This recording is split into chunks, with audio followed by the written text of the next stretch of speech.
Media सरकार से सवाल ना पूछने के बजाय सरकार के तलवे चाट रही हो, उस दौर में कोई तो सरकार से जवाबदेही मांगेगा। जहां नीति आयोग की रिपोर्ट कह रही है कि यूपी में 9,800 स्कूलों में केवल एक शिक्षक है, उस दौर में युवाओं को सीजीआई से कॉकरोच सुनना और तुलना करना कितना दुर्भाग्यपूर्ण है। आप नकली डॉक्टर देखेंगे आगे आने वाले वक्त में, आप नकली पुलिस देखेंगे, नकली सीआरपीएफ, नकली बीएसएफ फोर्स देखेंगे। देश में तब क्रांति हुई है जब युवा सड़कों पर आया है, जब उसने अपनी आवाज बुलंद की है।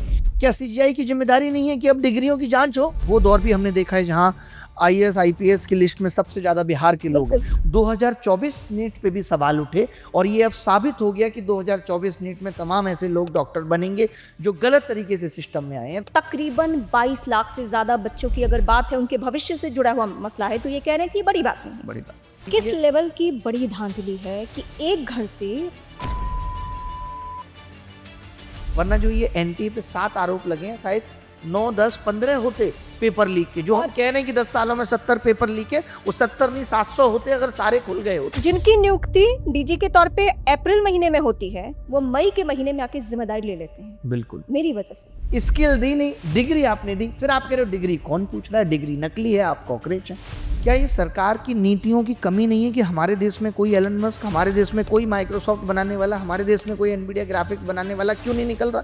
कि आज भी ऐसे लोग नहीं है इस देश में जो सरकारी स्कूल में अफोर्ड नहीं कर सकते अगर वहाँ योजनाएं ना चले तो। स्कूल पूरी तरीके से उद्योग बन चुका है कि टॉपर्स खरीदने का दौर है। मैंने खरीद लिया, सारे रैंकर्स मेरे। देखकर आपकी मुस्कुराहट हम होश गवा बैठे, हम होश में आने वाले थे कि आप फिर मुस्कुरा बैठे। गेट भी पेपर लीक के दायरे में इस बार कैंसिल नहीं हुआ। आप कैसे मान सकती हो जिस देश में जो लोग परिवारवाद पे उंगली उठा रहे हो, वो अपने ही बेटों को आईसीसी का चेयरमैन, अपने ही बेटों को स्वास्थ्य मंत्री बना रहे हो, अपनी बेटों की इथेनॉल की कंपनी चालू करके इथेनॉल को प्रमोट कर रहे हो, उन लोगों से आप ये उम्मीद कर रहे हो कि ये अपने लोगों को इन परीक्षाओं में नहीं भर्ती करा रहे होंगे? बैठ जाएगा कि अगर मेरे पिताजी के पास अगर 10 लाख रुपया होना तो वो भी पेपर खरीद सकते हैं। लेकिन अब आप हमारे बच्चों के साथ खेल रहे हैं कि जो लोग राम को लाए थे वो आज अमेरिका के डर से रूस से तेल नहीं ला पा रहे हैं। देश तो के अंदर आ गया था। तो चौकीदार ही जिम्मेदार है। अगर यूथ इनको इसी तरीके से अनफॉलो करता रहा तो क्या इज्जत होगी? राघव चड्ढा को बीजेपी इज्जत थोड़ी देगी। फिर आज देश की जनता का यकीन अगर सत्ता पक्ष के साथ टूटा है तो विपक्ष के साथ उससे ज्यादा टूटा हुआ है।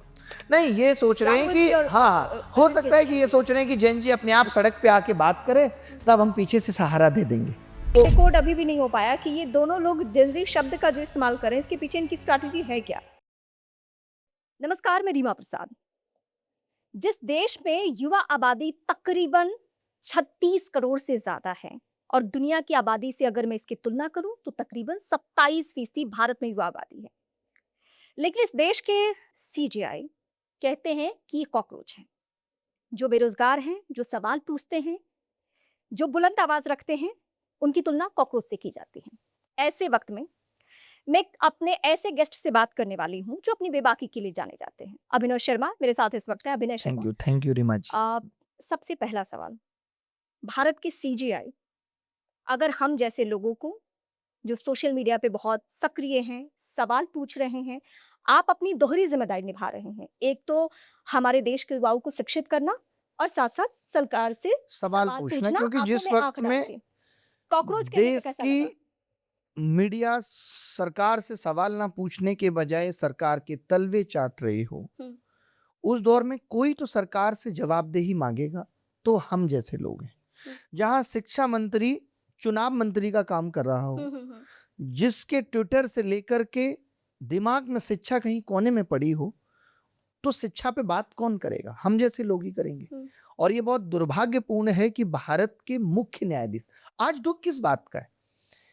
गलत हुआ हम न्याय मांग लेंगे, गलत हुआ न्याय मांग लेंगे, लेकिन आज प्रॉब्लम इज दैट कि न्याय कहां मांग लेंगे, किससे मांगेंगे? क्या सच में न्याय मिलेगा? आप सोचिए कि जहां 7 साल से एक शिक्षक भर्ती कोर्ट में तारीख पे धक्के खा रही हो और वो रेंगते हुए मजबूर हो जाए प्रोटेस्ट करने पे, शिक्षक भर्ती, वो भी उस दौर में जहां नीति आयोग की रिपोर्ट कह रही है कि यूपी में 9,800 स्कूलों में केवल एक शिक्षक है, तब सरकार और न्याय व्यवस्था उस शिक्षक भर्ती को नहीं ठीक तरीके से करा पा रही या एग्जीक्यूशन करा पा रही, उस दौर में युवाओं को सीजीआई से कॉकरोच से सुनना और तुलना करना कितना दुर्भाग्यपूर्ण है। वो इस युवाओं की हिम्मत तोड़ देने जैसा है।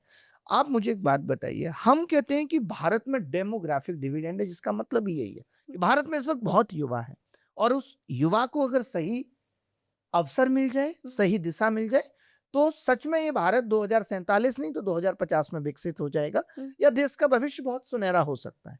लेकिन ऐसा लग रहा है जिस हिसाब से शिक्षा पे ध्यान दे रही हैं सरकारें, जिस हिसाब से एग्जाम सिस्टम पूरी तरह फेल है, अगर 10 सालों में 70 से ज्यादा पेपर लीक न्यूज में है। कितने पेपर लीक जिन्हें पेपर लीक नहीं माना सरकार ने, कितने ऐसे रिजल्ट जिनमें गड़बड़ियां थी और कोर्ट ने लास्ट में कह दिया better luck for next time, उन सब का क्या? तो ये 70 तो बहुत छोटा डेटा है। अगर मैं कहूं तो 700 से भी ज्यादा ऐसे एग्जाम होंगे जो कंप्रोमाइज हुए, जिनमें दिक्कतें हैं और न्याय नहीं मिला। यानी अगर शिक्षा व्यवस्था में इतने लूपहोल हैं तो आप क्या कर रहे हैं? आप नकली डॉक्टर देखेंगे आगे आने वाले वक्त में, आप नकली पुलिस देखेंगे, नकली सीआरपीएफ, नकली बीएसएफ फोर्स देखेंगे, तो ये भारत की नेशनल सिक्योरिटी पे खतरा नहीं है। लेकिन सुप्रीम कोर्ट से जहां ये उम्मीदें हैं कि आप इंटरवीन करिए, देश का युवा त्राय त्राय कर रहा है, आप इंटरवीन करिए, वहां पे वो ये कह रहे हैं कि उलूल जुलूल सवाल पूछ रहा है युवा, आरटीआई डाल रहा है युवा। आरटीआई भारत का सिस्टम है, सिस्टम का हिस्सा है, क्यों नहीं डाल सकता? हम दूसरे देशों में नहीं जाते हैं फिलहाल, क्योंकि जब हम नेपाल या बांग्लादेश, श्रीलंका, इन सब देशों की तुलना करते हैं और वहाँ के युवाओं पर फोकस करते हैं ना, तो इन्हें बहुत बुरा लगता है। मैं इसी भारत के इतिहास को लोगों को याद दिलाना चाहती हूँ कि इस देश में तब क्रांति हुई है जब युवा सड़कों पर आया है, जब उसने अपनी आवाज बुलंद की है। इंदिरा गांधी उसका सबसे बड़ा उदाहरण है कि उनकी सरकार भी गई तो जेपी मूवमेंट सबसे बड़ा रहा, और जेपी मूवमेंट के आज जितने भी उस वक्त के छात्र नेता थे वो सब सत्ता में। अपनी अपनी पार्टियां हाँ, बना के बैठे तो हुए हैं। ऐसा आप कहोगे कि जो सवाल पूछते हैं वो कॉकरोच हैं जो सड़कों पे आते हैं, उनकी तुलना हम मतलब कर दें और उनकी बातें नहीं सुनी जा रही है। मैं इसके बाद नीट पे आऊंगी, उन्होंने लेकिन सफाई पहले दी, से आपने उनकी सफाई पढ़ी? उस पढ़ी। सफाई में उन्होंने कहा हाँ, कि ये मैं उनके लिए कह रहा हूं जो फर्जी डिग्री लिए घूम रहे हैं। तो कैसे कैसे? किसने दी फर्जी डिग्री? कौन जिम्मेदार है उस फर्जी डिग्री के लिए? सीजीआई मानने यानी की सीजीआई को भारत की शिक्षा व्यवस्था पे शक है कि यहाँ फर्जी डिग्रियां बट रही हैं, तो इसकी जांच कौन करेगा? क्या सीजीआई की जिम्मेदारी नहीं है कि अब डिग्रियों की जांच हो? लेकिन डिग्रियों पे सवाल इसलिए नहीं उठ सकता, सबसे पहले तो प्रधानमंत्री जी की डिग्री पे ही सवाल उठ जाता है, तो उससे पहले आप युवाओं की डिग्री पे। तो मुझे तो कई बार लगा कि कहीं ऐसा तो नहीं उन्होंने प्रधानमंत्री जी की डिग्री पे ये तंज कसा हो। अगर वो कह रहे हैं कि इस देश में फर्जी डिग्री है, तो हम जितने नेताओं को शक की निगाह से देखते हैं वो सब आएंगे। सही बात है, सही बात है, चाहे वो फिर बिहार के मुख्यमंत्री हो, कोई भी हो। कोई भी हो। मैं जो एक चीज कहता हूँ, हमेशा लोगों को बड़ी आपत्ति होती है, मैं कहता हूँ कि इस देश में सब कुछ प्रधानमंत्री जी के नेतृत्व में हुआ। नेतृत्व का मतलब है सही लोगों को सही जिम्मेदारी दी जाए। हमेशा ये कहा जाता है कि भारत सही हाथों में। वहां आप देखेंगे, वहां पे सीएम नकली बनाए जा रहे हैं, जो नहीं है, वो कैपेबिलिटी उनके अंदर नहीं है कि वो राज्य को डमी संभाल सीएम, सके। रिमोट से चलने वाले। बिल्कुल। वहां पे स्वास्थ्य मंत्री ऐसे बनाए जा रहे हैं जिनका खुद का स्वास्थ्य ठीक नहीं है। बिहार देख लीजिए, आपको याद होगा मैंने कुछ दिन पहले बिहार के शिक्षा मंत्री पे एक बात कही कि कोई शिक्षित आदमी कैसे झाड़ फूक में यकीन कर सकता है, ये तो झाड़ फूक मंत्री है। आज उनका एक और बयान वायरल हो रहा है जिसमें वो ये कहते हुए दिख रहे हैं कि मुझे स्वास्थ्य की जिम्मेदारी दी गई है, मैं स्वास्थ्य मंत्रालय संभालूंगा। ये कोई स्कूल के टीचर तो है नहीं जो भूल गए कि साइंस पढ़ाते हैं कि गणित। बताइए आप, स्वास्थ्य टीचर भी नहीं भूलते हैं। हाँ, टीचर भी नहीं भूलते। आपका प्रेजेंस ऑफ माइंड कैसा है कि आपको ये याद नहीं रह रहा है? और उन्होंने लास्ट में ये भी कहा कि बहुत जल्दी मतलब बिहार के हर घर में लाभ पहुंचेगा। मुझे लगा कि कहीं डॉक्टर वैक्सीन लेके निकल ना गए हो, कहीं वो इसी डायलेमा में हो कि मैं तो स्वास्थ्य मंत्री हूँ, भूल गए साहब। इससे पहले वो भी बयान, जब हम इतनी चीजों पे बात कर रहे हैं, तो उन्होंने महिलाओं को लेकर कितने गलत बयान दिया कि 4 दीवारी के अंदर, हाँ, कि महिलाओं को सड़कों पे आने की क्या जरूरत है, पढ़ने की क्या जरूरत है। हालांकि बाद में उन्होंने कहा कि नहीं, इस शब्द को गलत आपने समझा, मैं तो आंदोलन के लिए बोल रहा। आप एक बात बताइए, अगर बिहार में महिलाएं आप पढ़ाई करके आगे ना निकली होती तो आप यहाँ ना आई होती। और मैं और सारी एंकर मैं संजना ओम कश्यप से लेकर के मैं एक और चीज बताती हूँ। मिथिलेश श्वेता तिवारी जहाँ से हैं, बिहार के शिक्षा मंत्री, मैं उनके विधानसभा क्षेत्र से आती हूँ। बताइए। मैं चाहती हूँ कि उनका मैं पॉडकास्ट करूँ और मैं पूछूं कि जिस दौर में कोई सुविधा नहीं थी, मैं एक रिमोट एरिया से आती हूँ, अगर मैं वहां से यहाँ तक नहीं पहुंची होती तो फिर क्या होता। सही मतलब बात है। आप आज के दौर में, मेरी इच्छा थी कि मैं किसी दिन उनसे बात करूं और बोलूं कि हमारे एरिया में क्या कोई कॉलेज, कोई स्कूल और बेहतर तरीके से आप उस तरीके से ख्वाब देख रहे हैं क्या। या लेकिन अपनी उन्होंने क्या जिम्मेदारी स्टेटमेंट दिया। अपनी जिम्मेदारी से हर आदमी भागता हुआ दिखाई दे रहा है। बिल्कुल। शिक्षा मंत्री की जिम्मेदारियां हैं कि भाई आप शिक्षा पे चर्चा करें, आप बताएं कितने नए स्कूल कॉलेज खोले जा रहे हैं, स्कूलों को कंट्रोल किस तरीके से किया जा रहा है। हम्म, इन सब पे बात करने के बजाय नई एजुकेशन पॉलिसी जो इतने दिनों से ठंडे बस्ते में पड़ी हम्म, है उसको लागू करने पे बात हो रही है। हम्म। सोचिए वो अब तक लागू नहीं हुई, उसका दोबारा अपडेट होने का वक्त आ गया। तो मैं वही मुझे कह रहा हूँ उस पे हाँ कोई बात नहीं करते हुए दिख रहा। स्वास्थ्य मंत्री आके नहीं बता रहा कि हमने बिहार के स्वास्थ्य को ठीक करने के लिए, दुरुस्त करने के लिए इतने नए हॉस्पिटल्स की बात की है, आप इतने नए देखिए, हॉस्पिटल्स बना देंगे। अब ये सब जब चुनाव में भी मुद्दे नहीं रहे। अब क्योंकि अभी हम बिहार पे फोकस राजनीति का कर रहे स्तर हैं, इतना गिर गया। बिहार पे फोकस कर रहे हैं, तो मैं एक वाक्य आपको बताती हूँ। मैं जब इनको, मिथिलेश तिवारी को मैं बहुत पहले से जानती हूँ, मैं आपको बता चुकी हूँ कि मैं उसी क्षेत्र से आती हूँ, उसी विधानसभा क्षेत्र से जहाँ से ये जीते हैं इस बार भी। तो मैंने पता किया कि बिहार में सबसे पढ़ा लिखा लीडर कौन है इस वक्त बीजेपी में। मैं जेडीयू को भूल गई, क्योंकि चलो बीजेपी के कोटे में ही अगर शिक्षा मंत्री जाना था तो उनका नाम है नीतीश मिश्रा। जो विदेश से पढ़ाई किए हुए हैं, बिहार के पूर्व सीएम थे जगन्नाथ मिश्रा, उनके बेटे हैं। इकलौते वो हैं जो विदेश से पढ़े लिखे हैं और अभी मौजूदा वक्त में सबसे ज्यादा पढ़े लिखे हैं। पहले तो उनको मंत्री नहीं बनाया जाता है, जब इस वक्त कुछ चेहरे बदले, उसमें उन्हें क्यों नहीं शिक्षा विभाग दिया गया। बिल्कुल मिथिलेश तिवारी में ऐसी कौन सी काबिलियत दिखी वही यार जो ऐसे स्टेटमेंट, मतलब आप किसी भी विभाग को सीरियसली नहीं ले रहे हो। आप और बिहार वो प्रदेश है जहाँ के बच्चे, आप तो टीचर हैं, आपको जी अच्छे से जी जी मालूम होगा सबसे ज्यादा हम कि बिहार के बच्चों बिहार को के ही बच्चे पढ़ाते हैं। पढ़ाई को लेकर क्या सोचते हैं और क्या उनके सोचते हैं। साथ क्या खिलवाड़ हो रहा है। सही बात है, सही बात है। वो दौर भी हमने देखा है जहाँ आईएएस आईपीएस की लिस्ट में सबसे ज्यादा बिहार के लोग हैं। बिल्कुल। और ये बात सिर्फ एक बिहार की नहीं है। आप देख लीजिए राजस्थान के शिक्षा मंत्री लास्ट ईयर का बयान कि एक लड़की ने इंग्लिश में बात की तो कहते हैं हिंदी में बात करो। क्यों कर नाम दिलावर दिल नहीं है, कह रहे हैं कि नीट का एग्जाम जो है लीक हो गया, उतनी बड़ी बात नहीं है। कैसे उतनी बड़ी बात नहीं है। आप नकली डॉक्टर्स को जन्म देने जा रहे हैं।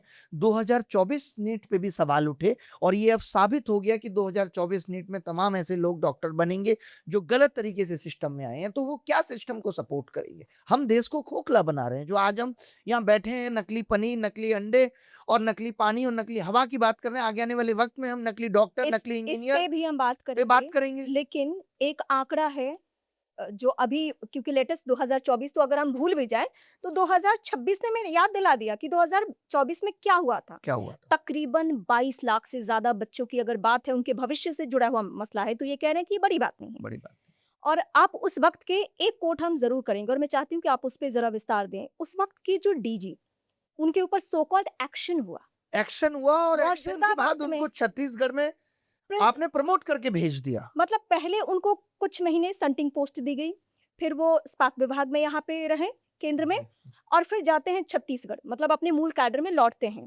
प्रिंसिपल सेक्रेटरी, आप समझ रहे हैं, नेक्स्ट टू सीएम। बिल्कुल बिल्कुल। ये प्रमोशन है या डिमोशन है? वही वही मैं ये कह इस रहा हूँ। देश के अगर बच्चे और युवा कार्रवाई नहीं होगी, जिन लोगों को जिम्मेदारी दी थी उनसे जवाबदेही मांगते हुए उनको बर्खास्त नहीं किया जाएगा, उनसे इस्तीफे नहीं लिए जाएंगे, तो ये सब चीजें हमेशा देखने को मिलेंगी। और दिलावर जी ने जो कहा कि ये बड़ी बात नहीं है, सही बात है। उनको बस आगे 2 लाइनें और जोड़नी थी कि जहां पे खुले में सांसद और विधायकों की खरीद फरोख्त चल रही हो, जहां पे सरपंच से लेकर के एमएलए एमपी करोड़ों रुपए के साथ साथ दाम दंड भेद लगा के जमीर भी बेच रहे हों सत्ता हासिल करने के लिए, जहां पे सब कुछ नकली बिक रहा हो, खाने की चीजों से लेकर के, तो वहां नीट पेपर लीक कोई इतनी बड़ी बात नहीं है। जहां पे मीडिया से लेकर के नौकरशाही सत्ताधारियों के तलवे चाट रही हो, वहां आप नीट पेपर लीक को कितनी बड़ी बात मान लेंगे बताइए।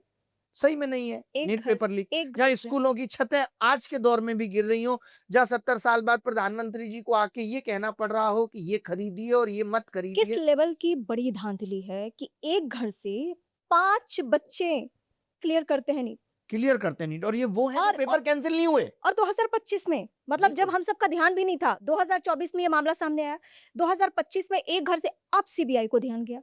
अब सीबीआई को वो भी तब जब ना बहुत बड़े लेवल पे पेपर लीक हो गया। यानी मैं यही तो आपको कह रहा हूँ कि पेपर जो छोटे लेवल पे लीक हो रहे हैं, छोटे लेवल से मेरा मतलब है जहाँ पे 100, 200, 500 लोगों को नकल हुई, 1000 लोगों को नकल हुई और पता नहीं चला, अच्छे तरीके से एग्जीक्यूशन हो गया, तो बहुत सी तो ऐसी खबरें आ ही नहीं रही बाहर। वरना जो ये एनटीए पे 7 आरोप लगे हैं, शायद 9, 10, 15 होते पेपर लीक के। जो हम और- कह रहे हैं कि 10 सालों में 70 पेपर लीक है, वो 70 नहीं 700 होते अगर सारे खुल गए होते। और आपको लग रहा है कि एनटीए की जरूरत है?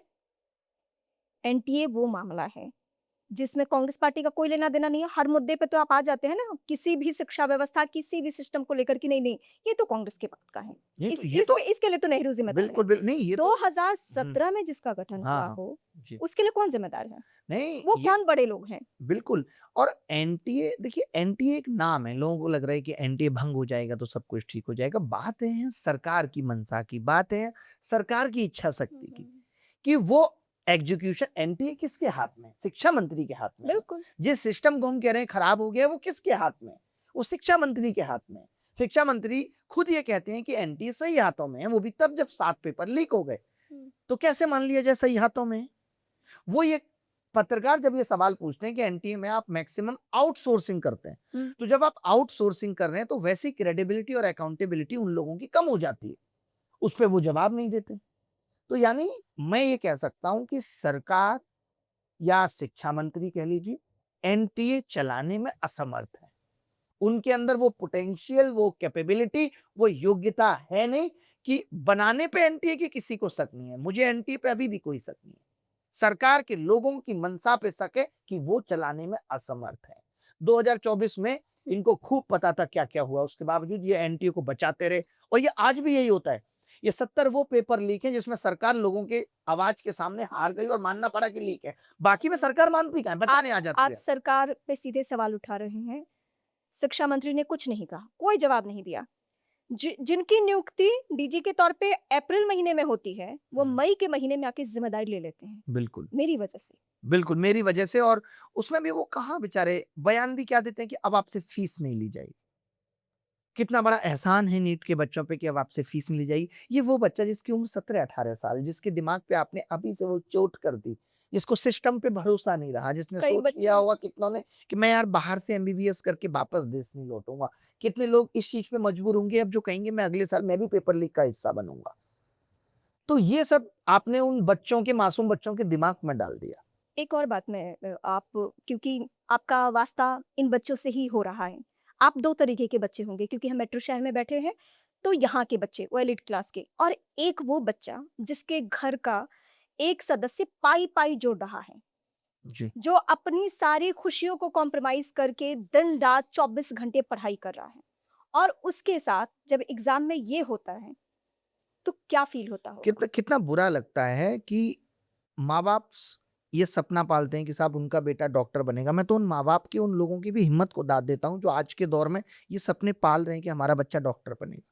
नहीं तो इन सरकारों ने उस लायक छोड़ा नहीं है। बिल्कुल इन्होंने तो एजुकेशन को प्रमोट करना ही बंद कर दिया। ये नहीं कहते हैं शिक्षित बनो। आप सुनते हैं किसी नहीं। चुनाव में इनका मुद्दा हो कि शिक्षित बनो?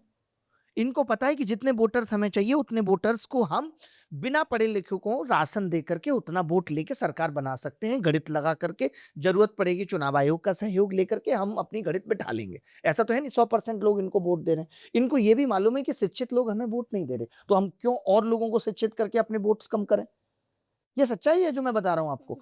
तो ये इसीलिए शिक्षा पे इनका ध्यान नहीं है। वरना 10th क्लास का एग्जाम, 12th क्लास का एग्जाम एक जमाने में जिनका वैल्यू हुआ करता था। आज यूपी बोर्ड की हालत है कि अगर आप एक विषय में फेल हो, 3 साल तक क्लियर करके 10th पास कर सकते हो। आप क्या करोगे इतनी 10th पास करा के, इतने 12th पास करा के, बीए करा के लोगों को बेरोजगार बना के घुमाया हुआ है आपने। फिर आप कहते हो आपके पास स्किल क्या है? अरे किसकी जिम्मेदारी थी स्किल देने की? आपने क्यों नहीं दिया स्किल? और आपने क्यों एजुकेशन सिस्टम को अपडेट करके उसके अंदर इनोवेशन और स्किल नहीं डाला? भारत के युवाओं के पास दिमाग कम थोड़ी है। अभी से भी क्यों नहीं हो रहा है? अभी से भी नहीं हो रहा? जैसे हम चीन को बहुत सारे मामलों में बहुत कमतर आते हैं, या हम इंडिया में बैठ के, लेकिन आप सोचिए कि उनके बच्चे स्टार्टिंग से, इनिशियल टाइम से स्किल्ड होते हैं, स्किल्ड होते हैं। और हम तभी तो आप देखिए ना कि और हमारे एजुकेशन सिस्टम में क्या है कि आप बस पढ़ाई करो, टेक्स्ट बुक पढ़ो, और आपके पास प्रैक्टिकल नॉलेज। नॉलेज नहीं है, उसके बाद आपको कह दिया जाएगा डिग्री कौन पूछ रहा है। स्किल दी नहीं, डिग्री आपने दी, फिर आप कह रहे हो डिग्री कौन पूछ रहा है, डिग्री नकली है, आप कॉकरेच हैं। उसके बाद हमें ही कह दिया जा रहा है फर्जी डिग्री वाले। फर्जी डिग्री। फर्ज हमारे देश में कहा जाता है अरे अब डिग्री की कोई वैल्यू नहीं रही। क्या ये हमारे लिए दुर्भाग्य की बात नहीं है कि हमारे देश का वो युवा जिसका आपने नंबर बताया 36 करोड़, वो ये कहता है कि अब डिग्री की कोई वैल्यू नहीं है। तो डिग्री क्यों दी गई थी? और प्रधानमंत्री जी तो कह देते हैं कि जो स्टूडियो के बाहर पकौड़े तल रहा है, क्या ये रोजगार नहीं है? हाँ, उनको इसमें भी ये रोजगार नजर आता रोजगार है। है। एक आदमी इतने साल सत्ता में रहने के बाद जो आज प्रेस कॉन्फ्रेंस करने की स्थिति में नहीं है, जिसने पिछले 10 साल में कोई प्रेस कॉन्फ्रेंस नहीं की, जिसको बिना टेलीप्रॉम्प्टर के बोलने में असमर्थता है, वो अभी भी बेरोजगार होने को तैयार नहीं है। लेकिन देश का युवा पढ़ लिख कर भी बेरोजगार रहेगा। बीए करके आए तो लोग कहते हैं कि बीए से क्या होगा, तो बीए आप बंद क्यों नहीं कर देते? इंजीनियर्स अपना फील्ड छोड़ करके बाकी सब फील्डों में अच्छा करने की कोशिश कर रहा है, लेकिन इंजीनियर्स को अपॉर्चुनिटी नहीं मिल रही। टेक्नोलॉजी में जो हमारे देश के, क्या ये सरकार की नीतियों की कमी नहीं है कि हमारे देश में कोई एलन मस्क, हमारे देश में कोई माइक्रोसॉफ्ट बनाने वाला, हमारे देश में कोई एनवीडिया ग्राफिक्स बनाने वाला क्यों नहीं निकल रहा?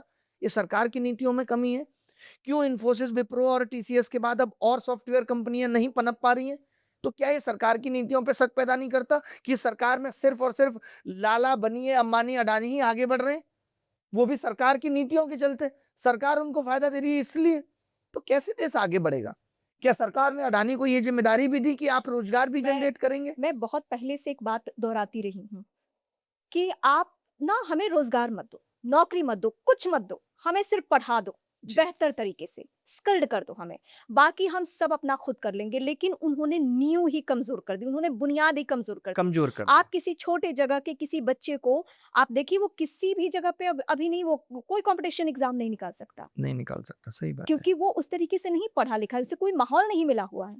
आप खुद इंग्लिश जो बताइए, वक्त की जिस जरूरत है देश अभी, में किस 70,000 रुपए कमाने वाला सरकारी शिक्षक अपने बेटे को एक प्राइवेट स्कूल में, जहां के टीचर को 15 से 20,000 सैलरी मिल रही है, कि लाइन में जदोजहद कर रहा हो, तो एजुकेशन की स्थिति क्या हो सकती? सरकारी शिक्षक अपने बच्चों को प्राइवेट स्कूल में पढ़ाना चाहता है, जहां शिक्षक की सैलरी भी 15-20,000 पढ़ाना चाहता नहीं, पढ़ाता है। वही मतलब सरकारी स्कूलों से भरोसा उठना, और फिर सरकार का सरकारी स्कूल इस बिहाफ पे बंद कर देना कि बच्चे नहीं आते। ये दुर्भाग्य की बात नहीं है?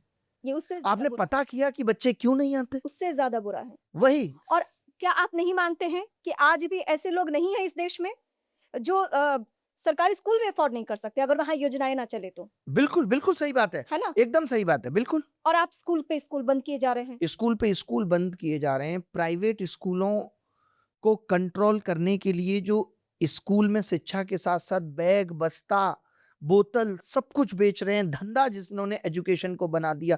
आपको मालूम होगा कि भारत में education is not a business, business नहीं है। बेसिक शिक्षा भारत में बिज़नेस नहीं है, कोचिंग्स बिज़नेस है, क्योंकि दे आर सर्विसेज। वो सर्विसेज है इसलिए, लेकिन एजुकेशन नहीं है। लेकिन उसी एजुकेशन पे कॉपी, किताब, बस्ता, ट्रिप के नाम पे खूब बड़े-बड़े धंधे चलाए जा रहे हैं। सरकार उसको कंट्रोल नहीं कर पा रही।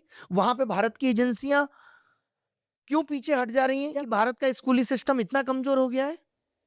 जब मैं मेन स्ट्रीम से अलग हटकर अपना काम करना शुरू करी, तो मेरी 2 प्लानिंग थी। मुझे 2 टॉपिक पे यहाँ पे काम करना था। वो एक था मेडिकल, मतलब यहाँ डॉक्टर्स कैसे, अगर आप हॉस्पिटल जाते हैं तो बीमार होकर लौटते हैं और आपको एक नई बीमारी मिल चुकी होती है। और यहाँ का एजुकेशन सिस्टम इतना महंगा क्यों है? स्कूल नर्सरी के बच्चे को इतना फी क्यों? जब मैंने बात की कुछ लोगों से, तो पता चला कि नहीं, ये इतना बड़ा कॉकस है कि आपका सर्वाइवल मुश्किल है, आप नहीं कर सकते सबको हो। पता है कि बच्चा, हर माँ बाप अपने बच्चे को पढ़ाना चाहता है, उस चीज का फायदा उठाया जा रहा है। आप टीचर होने के नाते मुझे वो जरा बताइए, ये कितने बड़े लोग हो चुके हैं, ये किनका स्कूल सब कुछ चल रहा है, जो हम जैसे लोग अगर इस पे चाहें कि एक्सपोज करेंगे तो हमें डराया जाता है। और आपने स्कूल नोटिस क्या सबसे होगा, ज्यादा कमाई का जरिया है आज के दौर में, सबसे ज्यादा कमाई का जरिया। रेंट के बहाने स्कूल पूरी तरीके से उद्योग बन चुका है। लेकिन आप कैसे सवाल उठाएंगे? ये जो आयोग है, एसएससी से लेकर के रेलवे बोर्ड जो रेलवे का एग्जाम कराता है, एनटीए जैसी एजेंसियां कमाई का धंधा बना चुकी हों, बच्चों से 5 साल में 500 करोड़ रुपए फॉर्म फीस से कमाए हों जिन्होंने। अब आप स्कूल को कहें कि वो धंधा बना रहा है, जहां पार्टियां पूरी तरीके से कॉरपोरेट हो चुकी हों, जहां चुनाव पैसे से जीता जा रहा हो। कैपिटलिज्म, मैं ये कहता हूं, इस युग में एट पीक है। मैं अब लोग कहते हैं कि ये कलयुग है, मैं मानता हूं ये छलयुग है, जहां हर आदमी आपके साथ छल कर रहा है। जहां जाइए वहां हाँ, कहते हैं ना कि प्रेम सत्य है लेकिन प्रेमिका सत्य नहीं, वो वाला सिस्टम हो गया है। तो ये छलयुग है जहां हर आदमी स्कूल काट रहा है, कोचिंग्स काट रही हैं। कोचिंग्स में भी कहा कोई, ये जो पेपर लीक हुआ है इसमें कोचिंग लिप्त पाई गई है। कोचिंग दिखाती हैं टॉपर्स खरीद के, एडवर्टाइजमेंट चला के। आप एक रील याद कीजिए, जिस दिन एग्जाम सिर्फ होता है, जी, पेपर लीक की अभी कोई खबर नहीं आती है। मैं मिस कर रही हूँ, आई थिंक राजस्थान के किसी शहर सीकर के वहां सेलिब्रेशन हो रहा है। सेलिब्रेशन हो रहा है कि हमारे बच्चे टॉप आए, क्योंकि हमारे को तो पेपर पहले से ही मिल चुका था। मतलब उन्हें सब कुछ पता था कि आगे क्या होने वाला है। बिल्कुल बिल्कुल सही कह रही हैं। तो कोचिंग्स का भी बहुत बड़ा रोल नहीं, है। मैं चाह रही हूँ कि ये जरा- कंज्यूमर प्रोटेक्शन कोड भारत के अंदर क्या कर रहा है, मैं जो चाह- कोचिंग इस तरीके से भ्रामक विज्ञापन दिखा के। मैं चाह आप रही हूँ कि सोचिए सिलसिलावार जापान में, तरीके से जरा बताइए आप। मैं बताता हूँ। अगर यहाँ पे इस दिल्ली शहर में या मुंबई में रहने वाला या जिसकी सैलरी 25,000 हो, अभी मैं एकदम छोटे रोज दिन कमाने वाले मजदूरों पे नहीं जा रही हूँ, जिसकी सैलरी 25,000 हो, क्या वो घर चलाते हुए दिल्ली के महंगे स्कूल्स में या नोएडा के स्कूल में अपने बच्चे को पढ़ा सकता है? सवाल ही नहीं उठता, सवाल ही नहीं उठता। और किसी सरकार ने एजुकेशन को प्रमोट नहीं किया। दुख होता है कि आज ये देश चुनाव सिर्फ फ्री बीज के नाम पे जीत रहा है और सब एक से एक बढ़कर हैं। विजय थलपति जी को देखिए, उन्होंने कहा न्यूबॉर्न बच्चे को सोने की रिंग दी जाएगी। कोई ये नहीं कह रहा कि आपको शिक्षा दी जाएगी। कौन आगे बढ़कर आएगा, कौन इस देश की राजनीति को बदलेगा? कोचिंग पे नकेल कसने के लिए कंज्यूमर प्रोटेक्शन कोड को आगे आना चाहिए था। जापान में अगर आप बिस्किट का ऐड भी करते हैं तो उतनी बड़ी बिस्किट दिखाई जाएगी जितनी बड़ी बिस्किट है। हमारे भारत में इंस्टाग्राम पे आपको इतनी अच्छी अच्छी इमेजेस मिलेंगी और आप कपड़ा खरीद लेंगे, वापसी तक नहीं, कपड़ा पर्स। यानी इमेजेस से वास्तविक सामान का कोई लेना देना नहीं है। सेम कोचिंग्स कर रही हैं कि टॉपर्स खरीदने का दौर है, मैंने खरीद लिया, सारे रैंकर्स मेरे, और अब वो इमोशंस बेचते हुए बच्चे को मैं अपने पास लाऊंगा। अब मैं टॉपर्स कैसे बनाऊंगा? मेरे पास यही रास्ता है, मैं पेपर लीक करूं टॉपर्स बन या मैं टॉपर्स को खरीदूं। ये दो मेरे पास ऑप्शन बचते हैं। तो कोचिंग धंधा भी बहुत बड़ा धंधा है, लेकिन ये तभी बन पाया जब भारत का बेसिक एजुकेशन सिस्टम कमजोर था। तो मजबूरी में लोगों को कोचिंग्स का सहारा लेना पड़ा, लेकिन वो भी आज के एक दौर में बहुत आंकड़ा बड़ा है धंधा हो गया। कि 140 करोड़ की आबादी में 126 करोड़ ऐसे लोग हैं जो 25,000 से कम कमाते हैं, और वैसी फैमिली ये महंगे स्कूल से अफोर्ड नहीं कर सकते। सवाल ही नहीं उठता। वो कहाँ सरकारी स्कूलों में जाएंगे जिसे सरकार धड़ल्ले से बंद कर रही है बंद और कर जिसको लेकर ध्यान भी नहीं है। और वहाँ के शिक्षक की सैलरी कितनी है? 70,000। 70 है। और क्यों दी जा रही है? वो बच्चों के लिए और कोई व्यवस्था की जाए तो शायद और बेहतर हो। बिल्कुल। यहाँ महंगे स्कूल- सरकारी शिक्षकों का इस्तेमाल तो एसआईआर कराने के लिए, पॉपुलेशन के लिए, चुनाव सही से कराने के लिए, इन्हीं सब चीजों के लिए इस्तेमाल किया जा रहा है। नहीं, सरकारी मैं शिक्षक ये- पढ़ा कहाँ रहे हैं? मैं दूसरी बात कहना चाह रही थी, तो ये कॉकस काम कैसे कर रहा है वो जरा आप बताइए हमारे दर्शकों को। मैं क्या कि- पूछा आपने? कि मतलब लोग अफोर्ड ही नहीं कर सकते, इतने महंगे स्कूल हो चुके हैं। तो बिल्कुल ये किस सिर्फ 10% लोगों के लिए स्कूल खुले हैं बिल्कुल और सही बात। बाकी लोग अनपढ़ रहे हैं, गंवार रहे हैं? हाँ, वही वही फिर मैं- वही हुआ ना। तो ये तो वही वाली बात है ना कि शिक्षा हमारी प्रायोरिटी में नहीं है। हम नहीं चाहते कि लोग शिक्षित हो, हम नहीं चाहते। प्रधानमंत्री जी खुद जहाँ ये कह रहे हो कि ये जो रील्स पे रील्स बन रही हैं ये हमने दिया, ये उनकी उपलब्धियों का हिस्सा है। पकौड़े का अपग्रेडेड वर्जन। हाँ, कि रील्स पे रील्स बन रही है। आप एक बात सोचिए, ये लोग कैसे, पता नहीं, लोग प्रधानमंत्री जी को विजनरी मानते हैं, मुझे दुख होता है। ये जो रील्स पे रील्स बन रही हैं इंस्टाग्राम या यूट्यूब पे, इसके पीछे लाखों इंजीनियर्स की रोज की मेहनत लग रही है। ये ऐसे नहीं सिस्टम क्रिएट हुआ। पढ़े लिखे लोगों ने ही ना इंस्टाग्राम और ये बनाया, हमारा पढ़े लिखे लोगों ने ही ना यूट्यूब बनाया। हमारा उस तरफ ध्यान नहीं है। क्या हम दूसरी दुनिया के या दूसरे देशों के बनाए हुए यूट्यूब और इंस्टाग्राम पे नाच नाच के भारत को विश्वगुरु बना देंगे? बताइए, हम क्या बनाएंगे अपना? हमने तो हम तो अपना ऑनलाइन एग्जाम सिस्टम कराने के लिए इंफ्रास्ट्रक्चर नहीं बना पाए। आज भी माइक्रोसॉफ्ट पे डिपेंड है कि उनका ऑफिस डलेगा। भारत का अपना ऑपरेटिंग सिस्टम कई बार एग्जाम कराने में फेल हुआ है। भारत का अपना operating system, boss, Bharat operating system, सरकार कहती है हम 5वीं दुनिया की सबसे बड़ी अर्थव्यवस्था है। जो कि अभी छठी भी हो गए वही। तो खाली वो अर्थव्यवस्था तो क्या हम ये जीडीपी कागजों पर देख- कागजों में दिख रही है? हम विकसित भारत बन जाएंगे 2047 में कि हम एक दिन सोएंगे अगले दिन जगेंगे तो विकसित भारत होगा? वो तभी हो सकता है जब भारत का नाम बदलकर ही विकसित भारत कर दिया जाए। वरना तो आज आप दिल्ली में हेल्थ की हालत देख लीजिए क्या है। आप Kashmiri gate metro station, railway station चली जाइए, आज भी आनंद विहार पे उतरते हुए आपकी निगाह थोड़ी बहुत इधर-उधर हुई तो आपका फ़ोन जेब से पार हो जाएगा। दिल्ली के अंदर की बात कर रहा हूँ जो देश की राजधानी है। और उसके बाद सरकार ये कह रही है कि हम बहुत सही रास्ते पे हैं। वही सांसद जो आज से 15 दिन पहले बता रहे थे सब चंगा-सी है, देश में किसी चीज़ की कोई कमी नहीं है। प्रधानमंत्री जी के भाषण के बाद वही लोग आके कहते हैं उन्होंने कहा है तो इसको सीरियस लेना चाहिए। भक्ति एट चरम लेवल है। एक आदमी को भगवान घोषित कर दिया गया है और उस आदमी से कोई सवाल पूछने की हिम्मत नहीं कर रहा है कि कोई सवाल पूछे। तो देश सच में गलत हाथों में है और इस तरीके से ना हम विकसित हो पाएंगे। डिजिटल इंडिया का ढिंढोरा पीट रहे हैं, हमारे ऑनलाइन पेपर के सिस्टम हैक करके सॉल्वर बिठा के नॉन डिजर्विंग कैंडिडेट्स को नौकरियां मिल रही हैं और हम बात कर रहे हैं कि हम डिजिटल इंडिया के दौर में एक हैं। पॉइंट पे अब मैं आती जी। हूँ और जिस पे आपने उस पॉइंट को टच किया था, कोचिंग व्यवस्था। आप भी आई थिंक कोटा से पढ़े हुए हैं? हाँ, कोटा में तैयारी की मैंने। हाँ, कोटा की पूरी स्थिति आप जानते होंगे बेहतर तरीके से और सिर्फ कोटा ही नहीं, बल्कि मैं जिस प्रदेश से आती हूँ, हमारे पटना में जब आप एयरपोर्ट से निकलिएगा, तो सब जगह वहाँ नेताओं के पोस्टर्स नहीं मिलते हैं, वहाँ हाँ, कोचिंग कोचिंग्स के संस्थानों के पोस्टर मिलते हैं। पोस्टर्स मिलते हैं सबसे ज़्यादा। मतलब वो दिख हम्म। जाता है कि आप किसी ऐसे प्रदेश में आ गए हैं, जहाँ पे ये सबसे बड़ा व्यापार है। पहले हम लोग इस बात से खुश होते थे, मैं भी बहुत खुश होती थी, अरे वाह! मेरे प्रदेश के कितने लोग जागरूक हैं। बाद में ये मुझे ध्यान आया कि नहीं, ये जागरूक लोग नहीं हैं, ये बिज़नेस वाले लोग हैं। बिजनेस वाले अब ये कैसे काम कर रहा है और क्या हम एनटीए के ऊपर जो सवाल उठा रहे हैं, ये जो लॉबी काम कर रही है, हम्म। वो सब कोचिंग वालों की भी मिलीभगत है क्योंकि वो हम सीकर की घटना का जो ज़िक्र कर रहे हैं कि सीकर लेकिन के कोचिंग वाले ऐसा तो है नहीं कि कहीं फोटो स्टेट दुकान पे पेपर मिल रहा था, लाए तो एनटीए के लोगों के साथ ही। हाँ, नहीं तो मैं तो ये कह रहा हूँ जिन लोगों ने पेपर बेचा और जिन लोगों ने खरीदा, दोनों पे कार्रवाई करनी चाहिए। उन बच्चे जिनके माँ-बाप ने पेपर खरीदा उन पे भी कार्रवाई करो, भले ही सज़ा कम दो लेकिन उनको भी सज़ा दो, ताकि आगे नहीं, से सज़ा देखिए उन्हें जब भी तक भरपूर मिलनी चाहिए। भरपूर मिलनी चाहिए, वही माँ-बाप को मिले। अगर दहेज बच्चा जब नाबालिग तक है पाप नहीं हो सकता या बंद नहीं हो सकता तब तक लेना और देना दोनों पे कार्रवाई ना हो। जब तक एक पे होगी तब तक चलता हाँ, रहेगा। हाँ, हमने इसलिए दहेज सिस्टम हाँ। देखा है।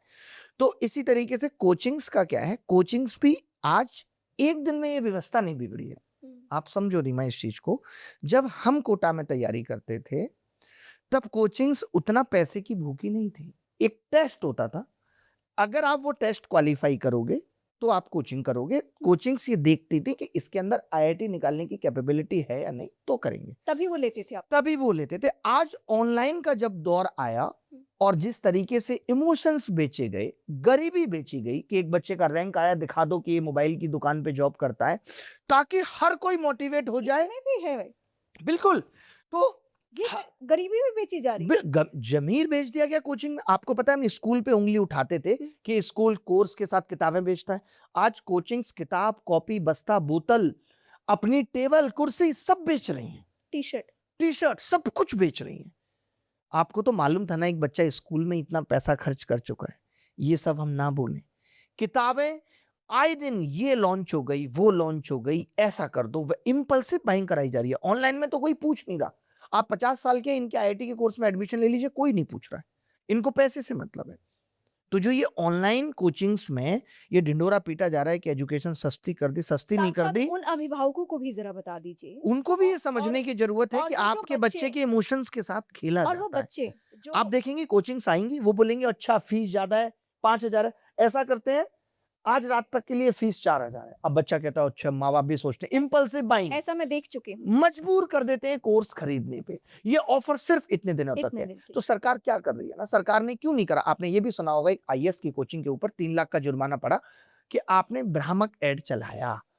लेकिन उस कोचिंग ने अगले साल फिर चलाया, फिर 5 लाख का एड पड़ा, क्योंकि उसको पता था कि इसी एड से Now- हम 350 करोड़ का धंधा बनाएंगे। तो जब किसी को पता हो कि मेरा धंधा 300 350 करोड़ का बन रहा है, तो वो 5 लाख और 4 लाख के और ये जुर्माने बहुत से, प्रतिष्ठित व्यक्ति की बात। हाँ, क्या ये जुर्माने से डरेंगे? बताइए, आपने सजा क्या दी? तो कंज्यूमर प्रोटेक्शन कोर्ट क्या कर रहा है, देश में फसाई क्या कर रहा है, सब कुछ नकली मिल रहा है। लोग आगे आने वाले वक्त में इतने कैंसर पेशेंट होंगे, इतने सारे लोग बीमारियों से लड़ रहे होंगे और उस दौर में डॉक्टर्स भी नकली होंगे। मैं तो ये सब सोचता हूँ तो मुझे लगता है डेमोग्राफिक डिजास्टर बनेगा। क्या होगा भगवान मालिक है इस देश का। वो जब हम सोचते हैं कि अब कुछ ठीक होगा, अब कुछ ठीक होगा, वो है ना एक शायरी, कौन सी थी मैं याद कर रहा था, वो था कि देखकर आपकी मुस्कुराहट हम होश गवा बैठे, हम होश में आने वाले थे कि आप फिर मुस्कुरा बैठे। ओह माय मतलब गॉड! अत्याचार पे अत्याचार पे अत्याचार पे अत्याचार हो रहे हैं। प्रधानमंत्री जी कहते हैं हम चाँद पे पहुँच चुके हैं। ज़मीनी हालत हमारी इतनी खराब है कि देश की राजधानी दिल्ली को हम विकसित नहीं कर पा रहे हैं, लेकिन हम आज चाँद पे पहुँच चुके हैं। चाँद पे मकान ढूँढ रहे हैं हम। हम यही कंफर्टेबल नहीं हैं। हाँ, हम यहाँ जैसे सब कुछ अच्छा हो गया है तो हम चाँद पे मकान ढूँढ रहे हैं। यहाँ हमारी शिक्षा व्यवस्था में इतने लीकेज हैं, हमारी एग्ज़ाम सिस्टम में इतने लीकेज वो हैं। बच्चा जिसकी पीड़ा आप भी समझ रहे हैं और क्योंकि मैंने ऐसे बच्चों को देखा है, मैं पहले ये ज़िक्र कर चुकी हूँ, मैं बिहार से। वहाँ बच्चे मतलब पढ़ाई के लिए कुछ भी कर सकते हैं, कुछ भी। अपना सब कुछ त्याग देते हैं और उनके घर परिवार भी बहुत उसी तरीके से। वो बच्चा आज नीट जैसी घटनाओं को देख-देख के, बार-बार पेपर लीक की घटनाओं को देखकर या भर्ती होने के बावजूद भी नहीं भर्ती होना, ये सारी चीज़ों का उनके माइंड के ऊपर क्या असर पड़ता है? हाँ, वही आपने मैं तो यही कह रहा हूँ कि ये चीज़ें जब उन युवाओं के साथ हो रही थी जो ग्रेजुएशन करके बैठे हैं, जिन्होंने बहुत सारी चीज़ें देखी हैं, लेकिन ये वो बच्चा जिसको पता ही नहीं है कि उसकी देश की सरकारें कौन है, जिसको कोई मतलब नहीं है, उसको आज समझ में आ गया कि नहीं यार देश ने मेरे साथ गलत किया। ना चाहते आपने देश उसके देश प्रेम पे चोट की है। आपने उसके मन को कचोट दिया कि यार बताओ, हम इतनी मेहनत से पेपर दे के आते हैं, 2024 में ये हुआ था, तो क्या अब कभी ठीक होगा जब 2024 और 25 की बातें बाहर आ रही हैं, 26 ऑलरेडी कैंसल हो गया है, तो उसके मन में तो ये डर बैठ गया कि अगली बार हो सकता है रीनीट के साथ रीलीक होगा, लेकिन बाहर नहीं आएँगी बातें। ये डर के साथ वो पेपर देने जाएगा। नीट जैसी परीक्षाओं पे सवाल उठना, गेट भी पेपर लीक के दायरे में है, इस बार कैंसिल नहीं हुआ, गेट का बच्चा परेशान होता रह गया, कम लोग पेपर देते हैं, गेट बड़ा एग्जाम होता है। गेट पे सवाल उठ रहा है, नीट पे सवाल उठ रहा है, यूपीएससी पे खूब सवाल उठ रहे हैं कि लोगों ने ईडब्ल्यूएस के सर्टिफिकेट बना के गलत तरीके से दूसरों के हक को ऐसा मार कई लिया। उदाहरण हैं। ऐसे कई उदाहरण हैं। यानी यूपीएससी पे सवाल उठ रहे हैं, नीट पे सवाल उठ रहे हैं, आईआईटी जेईई में माना गया कि सीबीटी में बहुत सारे सेंटर कंप्रोमाइज़्ड हो गए थे। कुछ टीचर्स जो आईआईटी जेईई और नीट के हैं, वो इन चीज़ों को ज़्यादा इसलिए भी नहीं बताते हैं, उनका मानना अपना है हाँ। कि इससे इकोसिस्टम खराब होगा, बच्चों को लगेगा कि भरोसा उठेगा, वो पढ़ने नहीं आएँगे, कोचिंग नहीं आएगी। कह रहे हैं 2, 4, 5 बच्चे पेपर कर लेंगे। अरे कैसे कर लेंगे? जब मैं एसआईआर करा के 27 लाख लोगों को वोट देने से वंचित कर सकता हूं, क्योंकि ये शक के दायरे में है, एक-एक लोगों की काउंटिंग हो जाती है, कौन वोट देगा नहीं, इतनी बारीकियां पकड़ ली जाती है, वहां एक भी बच्चा पेपर लीक या पेपर आउट से क्यों सिस्टम के अंदर घुसेगा? क्यों हम चाहेंगे कि सिस्टम कमजोर हो? आप तो साहब नहीं रहेंगे 10 साल बाद, हमें तो अभी लंबा जीना है। तो हम तो एक अच्छे भारत को देख रहे हैं। हम तो दुनिया के और देशों को भी देखते हैं जिन्होंने एजुकेशन सिस्टम, हेल्थ को इतनी प्रायोरिटी दे रखी है कि हेल्थ एजुकेशन पे या तो सब्सिडी दी जा रही है या नहीं, फ्री है। फ्रीबीज़ आप जब लेके आते हैं, तो उसमें एजुकेशन सिस्टम क्यों नहीं फ्री कर रहे हैं? कि फ्री कर रहे हैं। अरे आप नो फ्री फीस कास्ट, पे नो धर्म कुछ इतने नहीं। लाख करोड़ खर्च कर रहे हो और आप 24 लाख कंप्यूटर के लिए कह देते हो कि भारत के पास अभी उतना इंफ्रास्ट्रक्चर नहीं है कि भारत 24 लाख लोगों का कंप्यूटर बेस्ड एग्जाम एक दिन में करा पाए। क्यों? क्योंकि आपको नॉर्मलाइजेशन के सहारे फिर अनडिजर्विंग अपने लोगों को भेजना है। इसमें इन आप इन कैसे मान सकती हो जिस देश में जो लोग परिवारवाद पे उंगली उठा रहे हो, वो अपने ही बेटों को आईसीसी का चेयरमैन, अपने ही बेटों को स्वास्थ्य मंत्री बना रहे हो, अपनी बेटों की इथेनॉल की कंपनी चालू करके इथेनॉल को प्रमोट कर रहे हो, उन लोगों से आप ये उम्मीद कर रहे हो कि ये अपने लोगों को इन परीक्षाओं में नहीं भर्ती करा रहे होंगे, इन नौकरियों में नहीं भर्ती करा रहे होंगे? मेरा तो ऐसा भरोसा नहीं है। कैसे मान लें? और जिनसे सवाल पूछा जाए तो वो ये कह देते हैं गडकरी साहब कि पुलिस को बुला के इसको बाहर फेंकवा दीजिए या बाहर निकलवा आपने वो दीजिए। घटना ये तानाशाही नहीं है? क्या है बताइए? अरविंद केजरीवाल वाला वो प्रकरण अभी जस्ट लेटेस्ट हुआ है, आपको याद होगा हुँ, कि जो जज थीं, सॉलिसिटर जनरल के अंडर उनके दोनों बच्चे काम कर रहे हैं। वही। मतलब उस दिन मैं हैरान हो गई। कहाँ अपने हमें हित के लिए न्याय को कंप्रोमाइज़ होता देखना सच में इन जिस दिन आँखों ये के लिए घटना सबसे सामने बुरा आई, है, सबसे बुरा है कि आज देश में लोगों को न्याय की उम्मीदें खत्म होती जा रही हैं। पहले कुछ भी होता था यार हम न्याय ले लेंगे। नहीं उस पे तो हमें ऐसे डराया गया कि आपको बोलना ही नहीं है। हम वही। पे मत बोलिए। हाँ। हम पे सवाल नहीं उठा आप सकते। सवाल नहीं उठा सकते। हाँ, आपके घर में नोट पकड़े जाएँगे हाँ, इतने, लेकिन आप लेकिन न्याय हम व्यवस्था नहीं पे बोलेंगे। सवाल नहीं उठा हम नहीं सकते। बोलेंगे। नहीं, नहीं आपके उठा बच्चे सकते। सॉलिसिटर जनरल के अंडर में काम करेंगे, हम नहीं बोलेंगे। आप नहीं आप बोलेंगे, कॉकरोच बिल्कुल। बोलेंगे, हम नहीं बोलेंगे। पहले एकदम ऐसा होता था कि वकील खुद से केस लेने से मना कर देते थे अगर दूर की रिश्तेदारी भी जज के साथ है या उन्होंने उनके अंडर काम किया है, क्योंकि कॉन्फ्लिक्ट ऑफ इंटरेस्ट का मामला होता था। आज ये सब चीज़ें नहीं देखी जा रही हैं। आज देश में ऐसा लगता है कि सब कुछ जायज़ है। उन लोगों ने उस घटना को भी नहीं हर बताया। चीज को जस्टिफाई करने मीडिया के पत्रकार आ जाते हैं कि 2004 से 2014 तक का तेल इतने परसेंट बढ़ा था, 2014 से 2026 तक का इतने परसेंट ज्यादा बढ़ा, यानी कि हम सफल हैं। तो दिखाइए ना कि उस टाइम पेपर लीक कितने थे, अभी पेपर लीक कितने हैं, सब कुछ दिखाइए। आप सिर्फ वही वही चीजें दिखाएंगे जो सरकार के हित में है, तो अच्छी बात है। ये कौन सी बात हुई? ये तो गलत है ना। जेएनयू जैसे संस्थान पे सवाल उठाए जाते हैं वही और पेपर लीक पे कोई बोलने को तैयार नहीं कोई होता बोलने है। को तैयार नहीं है। खुल के वो तो ये एनटीए का आपने मामला था। नहीं तो आप बताइए, इससे पहले एसएससी जीडी के पेपर 13-13 लाख में बिके। यूपीएसआई की इतनी हाई कट ऑफ पे सवाल उठे, लेकिन कभी मीडिया में ये बातें नहीं आती। एसएससी इतना बड़ा आंदोलन हम लोगों ने किया था, उस पे मीडिया ने बहुत कम उस पे चर्चा की थी, नहीं की थी। अभी बच्चों को क्या करना होगा? क्योंकि आप देखिए उनकी फीलिंग जो मैं समझ पा रही हूँ, क्योंकि हम सब भी स्टूडेंट रहे हैं, हम भी इस दौर से गुज़रे हैं। लेकिन उस वक़्त हमें इतनी जानकारी नहीं थी, ना सोशल मीडिया का इतना दौर था कि बिल्कुल। क्या-क्या खेल हो रहा है। अब जब दिख रहा है आज तो वही है ना, सब चीज़ महँगी आज हुई है, लेकिन डेटा इतना सस्ता हाँ, है कि आप उलझे रहिए हाँ, बस। नीट की तैयारी करने वाला या यूपीएससी की तैयारी करने वाला मेरे एक रिलेटिव में एक बच्चा है जो अभी यूपीएससी की तैयारी कर रहा है। मेरी किसी दिन हिम्मत तो उसको लेकर नहीं हुई कि मैं उसे समझा सकूं कि बच्चा जिस दुनिया में आ रहे हो वो बहुत मुश्किल है। लेकिन जब मैंने सोचा कि जब ये सब वो देख रहा है कि यूपीएससी कौन-कौन लोग क्रैक कर रहे हैं। आपने बोला ईडब्ल्यूएस का कैसे-कैसे सर्टिफिकेट बन रहा है और कैसे लोग कर रहे हैं। नीट इन बच्चों के ऊपर क्या प्रभाव पड़ना है जो इतनी मेहनत से पढ़ाई करते हैं और वो चाहते हैं कि हाँ, हम किसी ऐसी नौकरी में आ जाएँ या हम बेहतर कर लें। उनकी आज जो पढ़ाई पे ये प्रभाव कहा पड़ने जाता है वाला कि है। कंपटीशन बहुत बढ़ गया है, वो शायद इसीलिए बढ़ गया है क्योंकि आपको उन लोगों के साथ भी compete करना है, जिनको पेपर पहले दे दिया जा रहा है। इसीलिए कंपटीशन इतना बढ़ गया है। इसीलिए कट ऑफ 85% 90% जा रही हैं। और सरकारें चाहती भी नहीं कि पेपर की क्वालिटी बदले, ताकि पता भी ना चले किसको नकल से भेजा जा रहा है, किसको अकल से भेजा जा रहा है। तो उस दौर में मैं तो यही कहूँगा कि आपको मेहनत करते रहना पड़ेगा। हम जैसे लोग हैं जो आपके लिए सवाल भी उठा रहे हैं, लड़ेंगे भी। अभी भी हमारी बहुत सारी पीआईएल कोर्ट में हैं शिक्षा व्यवस्था और एग्ज़ाम सिस्टम को लेकर के। हम आगे भी लड़ते रहेंगे। बहुत लोग हैं जो आज भी देश से बहुत प्रेम करते हैं, जो असली देशभक्त हैं। तो आपको भरोसा रखना पड़ेगा, उम्मीद पे दुनिया कायम है। हम गिव अप मतलब नहीं कर ऐसे बच्चे सकते। निराश नहीं होना, हाँ, निराश नहीं होना, वक़्त बदलता है। हर 5-10 साल में मोहब्बत, नफ़रत, क्योंकि उनके अंदर तानाशाही, हर चीज़ ये मरती डर है। बैठ जाएगा कि अगर मेरे पिताजी के पास अगर 10 लाख रुपया हो ना, तो वो भी पेपर खरीद सकते हैं। बिल्कुल, क्योंकि हाँ, बिल्कुल, और वो फेस आ जुगाड़ जाएगा। करने में लग जाएगा। मतलब ये हाँ, चीज़ और क्राइम को जन्म दे रही ये है। क्राइम और ही ये है। Organised crime, organised criminal economy को जन्म दे रहा है कि कितने करोड़ों का लेन-देन without GST, without income tax हो रहा है। क्या कर रही हैं भारत की एजेंसियाँ, जो नहीं पकड़ पा रही हैं? सिर्फ़ भारत की एजेंसियाँ क्या, दूसरे नेताओं को छापामारी करके अपनी पार्टी में विलय कराने के लिए हैं? या इस क्राइम को भी पकड़ेंगी जहाँ पे इतने करोड़ों का लेन-देन और हवा ही नहीं लग रही किसी को? नहीं, हमने आप गलत तरीके से चुनाव लड़ते हैं, हमने इग्नोर किया। आप विधायकों, सांसदों की खरीद फ़रोख्त करते हैं, हमने इग्नोर किया। लेकिन अब आप हमारे बच्चों के साथ खेल रहे हैं। आप वही उनके गलती भविष्य के हमसे साथ यही खेल हुई रहे कि हैं। हमने उसी चीज़ को इग्नोर किया। क्योंकि जो खरीद राजनीति में हुँ, जो बिक जा रहा है इंसान, हुँ, आप उससे कैसे ये उम्मीद कर सकती हैं कि वो पेपर नहीं बिकेगा? हुँ। ये भी तो सोचिए ना। वो हमारी गलती रही कि हमने ऐसे लोगों पे भरोसा जताया। हमें लगा कोई बात नहीं, राजनीति है, करने दीजिए। ठीक हमने सत्ता सही हाथों में नहीं दी। हमने क्वेश्चन नहीं उठाया वक़्त रहते। तभी आज शायद ये लोग ऐसे हो गए कि अब ये हमारे सवालों का जवाब देना ज़रूरी नहीं समझते। हमने सत्ता को जगाने की कोशिश नहीं की। और ये बहुत दुःख है कि आज अगर सत्ता हट भी जाए तो आगे आने वाली पार्टियां ऐसा नहीं करेंगी, इस बात की कोई गारंटी नहीं।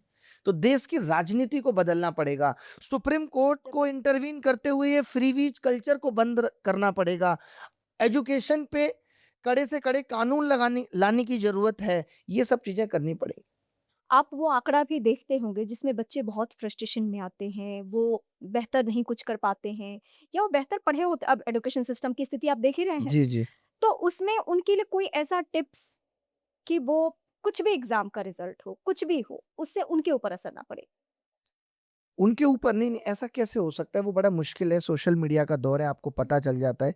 तो मैं तो ये कहता हूँ ये सारी चीज़ें भी आपको मजबूत करने के लिए आती हैं, जो मजबूती शायद आप ग्रेजुएट होके आते और फिर कोई सरकारी नौकरी का पेपर लीक देखते, तो आपको धक्का लगता। तो वो मजबूती अब आपके अंदर आ गई, जैसे कहते थे ना कि एक बार कोविड हो गया तो अब टेंशन की बात नहीं है, एंटीबॉडीज़ बन गई। तो अब आप पेपर लीक के खिलाफ अपने मन में वो आक्रोश ला चुके हैं और उतने मजबूत हो चुके हैं कि मैं पेपर लीक से लड़कर के भी आगे पहुँचूँगा। और शायद जिस तरीके से नीट पे मीडिया ने भले ही जितनी आवाज उठाई हो, लेकिन सोशल मीडिया ने तो एक ही चीज कहा, सिस्टम फेल। किसके हाथ में सिस्टम है ये नहीं बताया। सिस्टम ही सरकार है और सरकार ही ये सिस्टम सिस्टम है, सब कुछ वही है। तो लोग जहां इतनी आवाज उठा रहे हैं और उस मुद्दे को इतना बड़ा माना जा रहा हो, तो मुझे लगता है बदलाव जरूर होगा और हमें उम्मीद है कि ये देश बदलेगा। दुर्भाग्यपूर्ण ये है कि जब एसएससी का आपने जिक्र किया, मुझे वो पूरा मूवमेंट याद है। जी। जब आप कई टीचर्स को हिरासत में लिया गया, आप लोग जब सड़कों पर उतरते हैं, जब आवाज़ उठाते हैं, मुझे खान सर का भी वो प्रकरण याद है, जब खान सर पटना में एक मूवमेंट हुआ था, वहाँ भी बच्चे सड़कों पे आए, तो खान सर से सबने सपोर्ट माँगा। वहाँ उनके ऊपर एफआईआर दर्ज होता है। इधर आप लोग जब आवाज़ उठाए, आप लोगों को हिरासत में ले लिया जाता है। बिल्कुल। मतलब आप सबको चुप कराने की ये कोशिश है कि आप लोगों को बोलना ही नहीं। आप छोड़िए हिरासत में लेना, एफआईआर चलिए टीचर्स के ऊपर, फिर भी मैंने कह दिया कि प्रवोक जायज है। किया बच्चों को। जायज है, लेकिन आप सोचिए कि बिहार में ट्री 4 के लिए जो बच्चे आंदोलन कर रहे थे, उनको किस तरीके से लाठियों से पीटा गया। कल की वो घटना कितनी हृदय विदारक थी, जहाँ पे लखनऊ में लोग रेंगते हुए वे पहुँचे आंदोलन थे, कर रहे वो थे भी इस गर्मी में। शिक्षक भर्ती के लिए इस गर्मी में, कि हमें साहब अपॉर्चुनिटी तो दो अपने आप को साबित करने की। और आप बात करते हैं कि भारत में योग्य युवा नहीं है, और वो भी कौन कह रहा है? जिसकी खुद की योग्यता पे सब तमाम सवाल खड़े हो रहे हों। तो बहुत दुख लगता है, हिप्पोक्रेसी की जो एक सीमा होती है ना, जो मोदी जी का ही डायलॉग था, वो अब इस देश में हो रहा है। सच में हिप्पोक्रेसी की सीमा होती है कि इसका जो लोग राम को लाए थे, वो आज अमेरिका के डर से रूस से तेल नहीं ला पा रहे हैं। तो यही हिप्पोक्रेसी है कि आप बातें आपकी बड़ी बड़ी, कर आप कुछ भी नहीं पा रहे हैं। और प्रधानमंत्री आएंगे और एक दिन कह देंगे परीक्षा पे चर्चा पे, हार मत मानो। कोई नहीं पूछेगा आपसे कि आप थके कितना हो, हार मत मानो। नीट पे एक ट्वीट नहीं आया। नहीं, एक ट्वीट नहीं आया, कोई बात उन्होंने नहीं की। इससे पहले बेरोजगार पे कितने सवाल उठे, और मोदी जॉब दो कितना बड़ा आंदोलन था, 70 मिलियन ट्वीट हुए थे, आपको याद दिला दूं मैं। याद हमने इनिशिएट किया था, जिसमें प्रधानमंत्री जी की वीडियो को डिसलाइक किया गया था। तब से तो डिसलाइक का फीचर हट गया यूट्यूब का। 22 लाख से ज्यादा बच्चों की बात है ये। एग्जाम कैंसिल हो चुका है।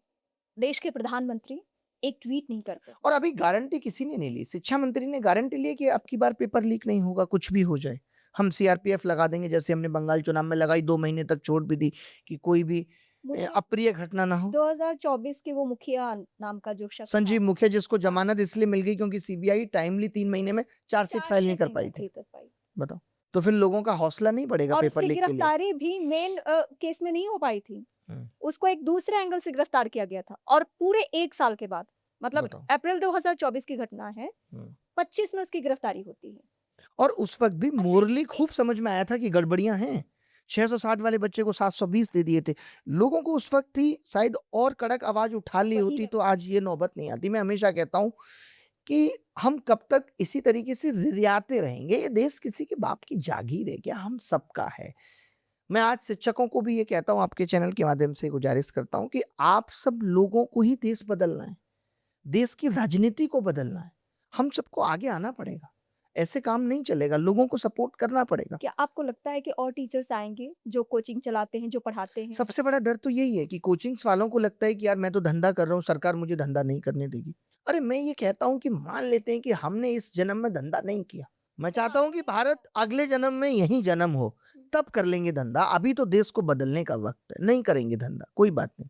आपके क्लासेस में बच्चों से ये बात होती है इन सारे टॉपिक्स पे? हाँ, बच्चों से बात होती है, बच्चों को सब कुछ पता रहता है। मैं कहता हूँ कि इस दौर में जहाँ हर तरफ से पेपर लीक की खबरें आ रही हों, आपके पढ़ने की इच्छा आपको मैं सलाम करता हूँ। हमें खुद अपने पढ़ाने की सार्थकता पे कभी-कभी शक होने लगता है कि हम क्यों ही पढ़ा रहे हैं, वो जब मालूम है कि पेपर लीक होगा। वो निराश तो नहीं होते हैं ना? नहीं, नहीं, तो होने नहीं देते। अभी बच्चों की स्थिति क्या है? अभी जिन बच्चों को आप पढ़ा रहे हैं। मैं तो एक्चुअली मैं नीट वाले बच्चों को नहीं पढ़ाता हूँ, मैं बाकी अदर लेकिन एग्जाम्स के इफेक्ट लिए तो पढ़ाता सब जगह होता है सब ना? जगह होता है। सब जब जगह होता है। पेपर लीक की खबरें आती है, जब लोगों को लगता है कि नीट जैसा पेपर लीक हो सकता है, तो हमारा क्या होता होगा। अभी एक न्यूज आई जिसमें एक बंदा पकड़ा गया जिसने बताया कि लैब को कॉन्ट्रैक्ट दिया जाता था कि इतना पैसा वसूल के ऊपर भेजना है। जो ये ऑनलाइन एग्जाम होते हैं, आपने देखा होगा सब लोग खुश हैं क्योंकि शिक्षा मंत्री ने कह दिया कि सीबीटी एग्जाम। मुझे तो उस एग्जाम पे भी भरोसा नहीं। अरे सीबीटी में तो सबसे ज्यादा पर्सनलाइज्ड नकल होती है। मुझे नहीं ये पर्सनलाइज्ड नकल होती है, पता भी नहीं चलेगा। सिस्टम के सिस्टम हैक हो जाते हैं। घर में आपका कंप्यूटर खुल जाएगा, आप बैठ के आराम से चैट जीपीटी की मदद से पेपर दीजिए। मैं ये चाहती हालत हूँ है। कि आप इसको पूरा एक्सप्लेन करें, मतलब आप अपने प्लेटफॉर्म पे एक हाँ। ऐसा वीडियो बनाए जिससे लोगों को पता चले कि अब यहाँ से क्या क्या दिक्कतें हो सकती है, सी ताकि ना बिल्कुल। स्टूडेंट सजग हो, अलर्ट हो, वो भी आवाज उठाएं। और आप जैसे जो सक्रिय लोग हैं, हम जैसे लोग जो चाहते हैं कि बदलाव हमारे बच्चों के साथ, होनहारों के साथ कुछ भी मैंने तो बदले। हमेशा से एक बात कही है, आज फिर से ये कह रहा हूँ कि जब तक सरकार की मंशा एजुकेशन सिस्टम और एग्जाम सिस्टम को सुधारने की नहीं होगी, वो तब तो तक आप नहीं है, कुछ नहीं कर सकते। वो नहीं है। आप कुछ भी कर लो, आप पेपर लीक नहीं होगा, चलिए नॉर्मलाइजेशन में आप जिन लोगों के चाहेंगे मार्क्स बढ़ा देंगे, क्योंकि ट्रांसपेरेंसी भी तो नहीं है। आप सोचिए यूपीएससी से इस बात के लिए लड़ना पड़ा 1 डेढ़ साल तक कोर्ट में कि आप प्री के बाद आंसर की दो, हमें पता तो चले हम कितने मार्क्स से फेल हुए। अच्छा, अब जा नहीं था, ये 1 साल बाद देते थे जब पूरा रिजल्ट आ जाता था कि कोई क्वेश्चन ही ना कर पाए, और इसके लिए लड़ना पड़ा। अगर पिटीशन गई थी कोर्ट में यूपीएससी के खिलाफ और यूपीएससी इतना अच्छा काम कर रही थी, यूपीएससी को तो पहले दिन कहना चाहिए था कि जी ये हमारी नॉलेज में नहीं आया। अब अगर ये नॉलेज में आ गया है तो हम आज के आज ही ऐसा कर देते हैं। लेकिन उस पर तमाम हियरिंग हुई, बात शायद हाई कोर्ट से सुप्रीम कोर्ट तक पहुंची, तब जाके यूपीएससी ये मानी कि ठीक है अब आंसर की हम पेपर के तुरंत बाद दे देंगे। इस बार इसमें क्या बुराई थी? यानी आप सिस्टम में ट्रांसपेरेंसी ही नहीं लाना चाहते हो। इसके पीछे आपकी क्या मंशा हो सकती है? ये हो सकता है ना कि जैसे बच्चे को पता चल गया कि नहीं यार मैं तो इतने कम आंसर्स नहीं करके आया था, मेरी तो ओएमआर में कुछ ना कुछ जरूर गड़बड़ हुए, तो बच्चे को अधिकार है वो अपनी ओएमआर मांग सकता है रीजांच के लिए भी, वो रीजांच के लिए। कितनी बार ऐसा हो जाता है कट ऑफ 70 गई है, कई एग्जाम्स की आपको बता रहा हूँ, एक बच्चे के 75 नंबर है, फिर भी उसका सिलेक्शन नहीं हुआ और कोई बताने वाला नहीं है, वो आरटीआई लगा रहा है। कई बार आरटीआई में कह दिया जाता है कि इस चीज बात का जवाब आपको नहीं दिया जा सकता। बार बार वो एसएससी दफ्तर के या जहां पे भी ये हुआ है उसके चक्कर काट रहा है। तो ऐसा बहुत बार होता है कि आपके मार्क्स थे फिर भी आपका सिलेक्शन नहीं हुआ और बताया नहीं गया क्यों नहीं हुआ। तो ये सब चीजें, आपको मैं इसका सबसे अच्छा एग्जाम्पल दे दूं, एसएससी ने पिछले साल 2024 में बच्चों की डेट ऑफ बर्थ दी पहली बार। हमने पकड़ लिया, हमने ये पकड़ा कि जो बच्चे ओवर एज हो गए थे उनको भी इन्होंने रिजल्ट में शामिल किया। हम कैट गए और कैट के अंदर हमने इतना बड़ा खेल, इतना बड़ा खेल, हमने ये पिटीशन लगाई और कैट के अंदर हमने बताया कि 1100 लोगों को, तो इन्होंने कहा कि हम प्राथमिक लेवल पे एज का फिल्टर नहीं लगाते। सोचिए क्यों नहीं लगाते भाई? एक बात बताइए, आप शुरू में 1 लाख लोगों को सेलेक्ट कर रहे हैं और आपने 1000 लोग ऐसे ले लिए जो उस काबिल नहीं थे, तो 1000 उन लोगों का हक मर गया जो उस काबिल थे। टीयर 1 से ही आपने उनको तो हटा दिया। हम गए कोर्ट, कोर्ट ने माना कि ये गलत है, एसएससी को आदेश दिया कि आप इन 1000 बच्चों को और मौका दीजिए। एसएससी ने एक रात पहले पेपर से, जबकि मामले को चलते हुए 10-15 दिन हो गए थे, एक रात पहले पूरा रिजल्ट रिवाइज किया और 1134 नए लोगों को एग्जाम देने का मौका मिला, जिसमें से कुछ की नौकरियां भी लगी। सोचिए, हम गए थे कोर्ट, आपको पता है 2025 में इन्होंने डेट ऑफ बर्थ नहीं दी, हाइड कर दिया डेट ऑफ बर्थ को रिजल्ट में, फिर से हाइड कर दिया। इनको पता है कि अब फिर से ये डेट ऑफ बर्थ देंगे, फिर से कोई ना कोई कुछ पकड़ेगा, तो ये कोशिश करते हैं मतलब कम से कम डेटा को बाहर किया ये जाए। अगर आप बैठेंगे सब पे रिसर्च करने तो सब में चीजें निकलेंगी, सब में चीजें निकलेंगी। और बात केवल एक अकेला पेपर लीक नहीं है, मार्क्स टू ऑल। सोचिए 130 सवालों में के पेपर में 2 शिफ्ट में 30 सवालों में मार्क्स टू ऑल दे दिया जाए, जिसमें कुछ सवाल ऐसे थे जो सवाल भी सही थे, उत्तर भी सही थे, फिर भी कि लोगों ने कहा गलत है। आप 130 सवालों में 30 सवाल सही नहीं बना पा रहे हो, पेपर नहीं बना पा रहे हो, आप किस बात के आयोग हो और आप किस बात के चेयरमैन? मार्क्स टू ऑल देने से तो कंपटीशन ही खत्म हो गया, कंपटीशन ही सिर्फ 100 सवालों का रह गया। कौन लोग बैठे हैं ऊपर भाई? कौन लोग बैठे हैं जो इस चीज पे ध्यान नहीं दे रहे? और चेयरमैन साहब से मैं मिला, कई बार पर्सनली मिला, पता क्या बोलते हैं? मैं मानता हूं इसमें कमी है, मैं मानता हूं, मानने से क्या होगा, आपको जिम्मेदारी मिली है। हर कोई तो आज भारत में यही चल रहा है, कुछ भी आप पकड़ लेंगे, नेता मंत्री विधायक, हम मानते हैं कि ये कमी काम होगा है। इससे क्या हो जाएगा, आपको इमोशंस मिल जाएगा। और ये चलो शुरुआत के दौर में ठीक रहता, पहला पेपर हुआ, कभी एक चीज गलत होगी, अब आप बार बार यही कहो मैं मानता हूं गलती हो गई, मैं मानता हूं गलती हो गई। कितनी गलतियों पे लोग आपको माफ करेंगे? एक दिन तो दीपिका रणबीर कपूर को छोड़ जाएगी ना, बार बार गलती करेगा तो कब तक लोग आप पे भरोसा करेंगे? तो वो भरोसा पे ही चोट की है सरकारों ने, विद्यार्थियों के, युवाओं के भरोसे पे चोट की है। और ये युवा जिस दिन ये ताकत में आएगा तब ये सबको बताएगा कि ये क्या कर सकता है।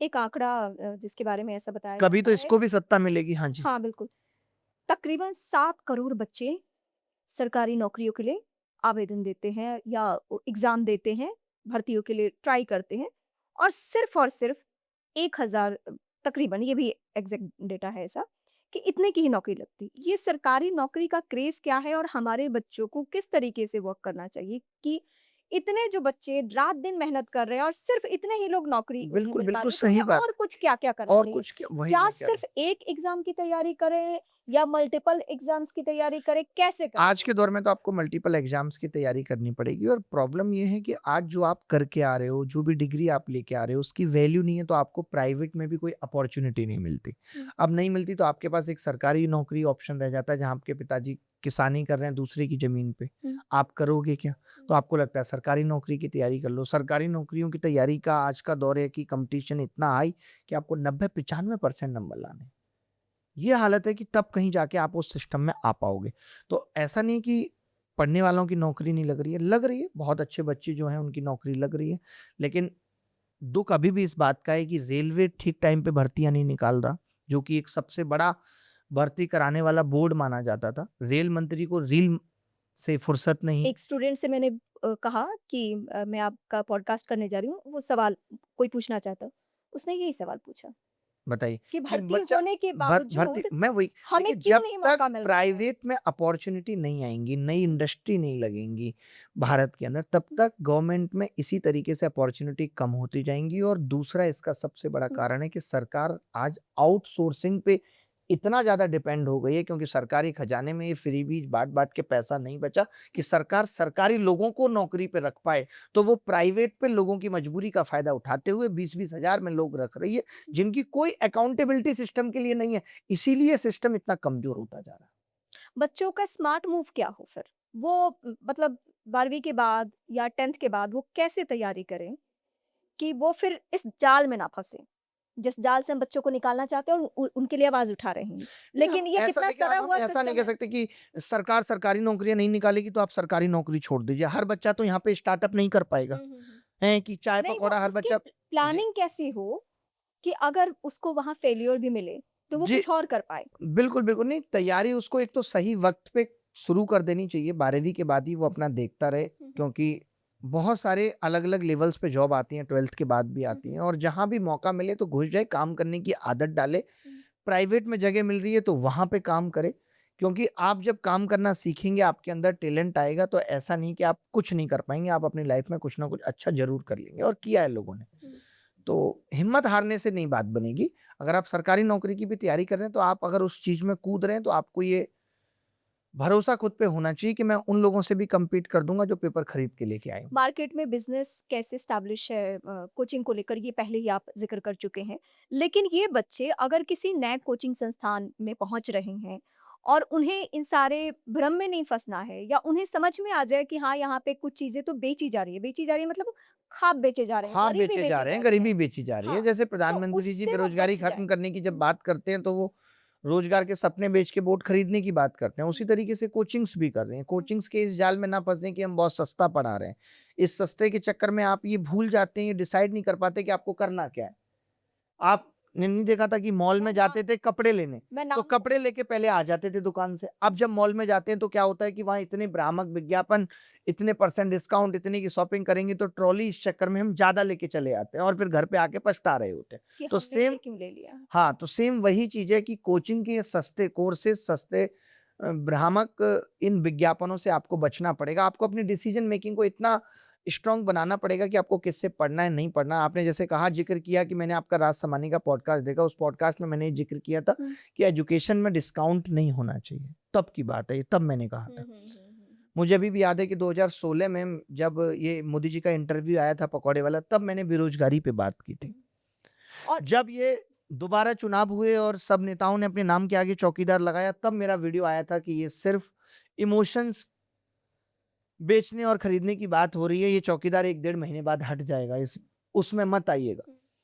ये लोगों ने 2019 से पहले चौकीदार लगाया था, ये हाँ। देश के चौकीदार बनते थे, सोचिए इनके काल में कितने अटैक हो गए, पहलगाँव और एक कौन-सा था जिसमें तो आरडीएक्स देश तो के घर अंदर में आ गया चोरी हो था। तो चौकीदार ही ज़िम्मेदार है? और नहीं तो क्या, बिल्कुल, जो रखवाली करेगा वही ज़िम्मेदार है वही ना? ज़िम्मेदार है, ज़िम्मेदारी आपको लेनी नहीं है। वित्त मंत्री महँगाई की ज़िम्मेदारी नहीं लेंगी, रेल मंत्री रेल की ज़िम्मेदारी नहीं लेंगे। क्योंकि राजनाथ सिंह ने कह दिया है कि हमारी पार्टी में इस्तीफा नहीं होते, वो इस बात की रक्षा करने आ जाते हैं क्योंकि शायद वो रक्षा मंत्री इसी बात के लिए हैं। तो ये सब चीजें अगर जिसके हाथ में जो जिम्मेदारी दी गई है, नड्डा साहब बताइए कभी फसाई अच्छा पे अच्छा उन्होंने बोलते हुए आपने नड्डा साहब को सुना हो? मैं तो नहीं नड्डा साहब को इतना ही जानता था कि ये एक प्रोटोकॉल होती होगी कि देश का प्रधानमंत्री आएगा तो कोई एक मंत्री आएगा जो सिर्फ उनको माला पहना के और स्वागत करेगा, बस इसके लिए नड्डा साहब को रखा हुआ है।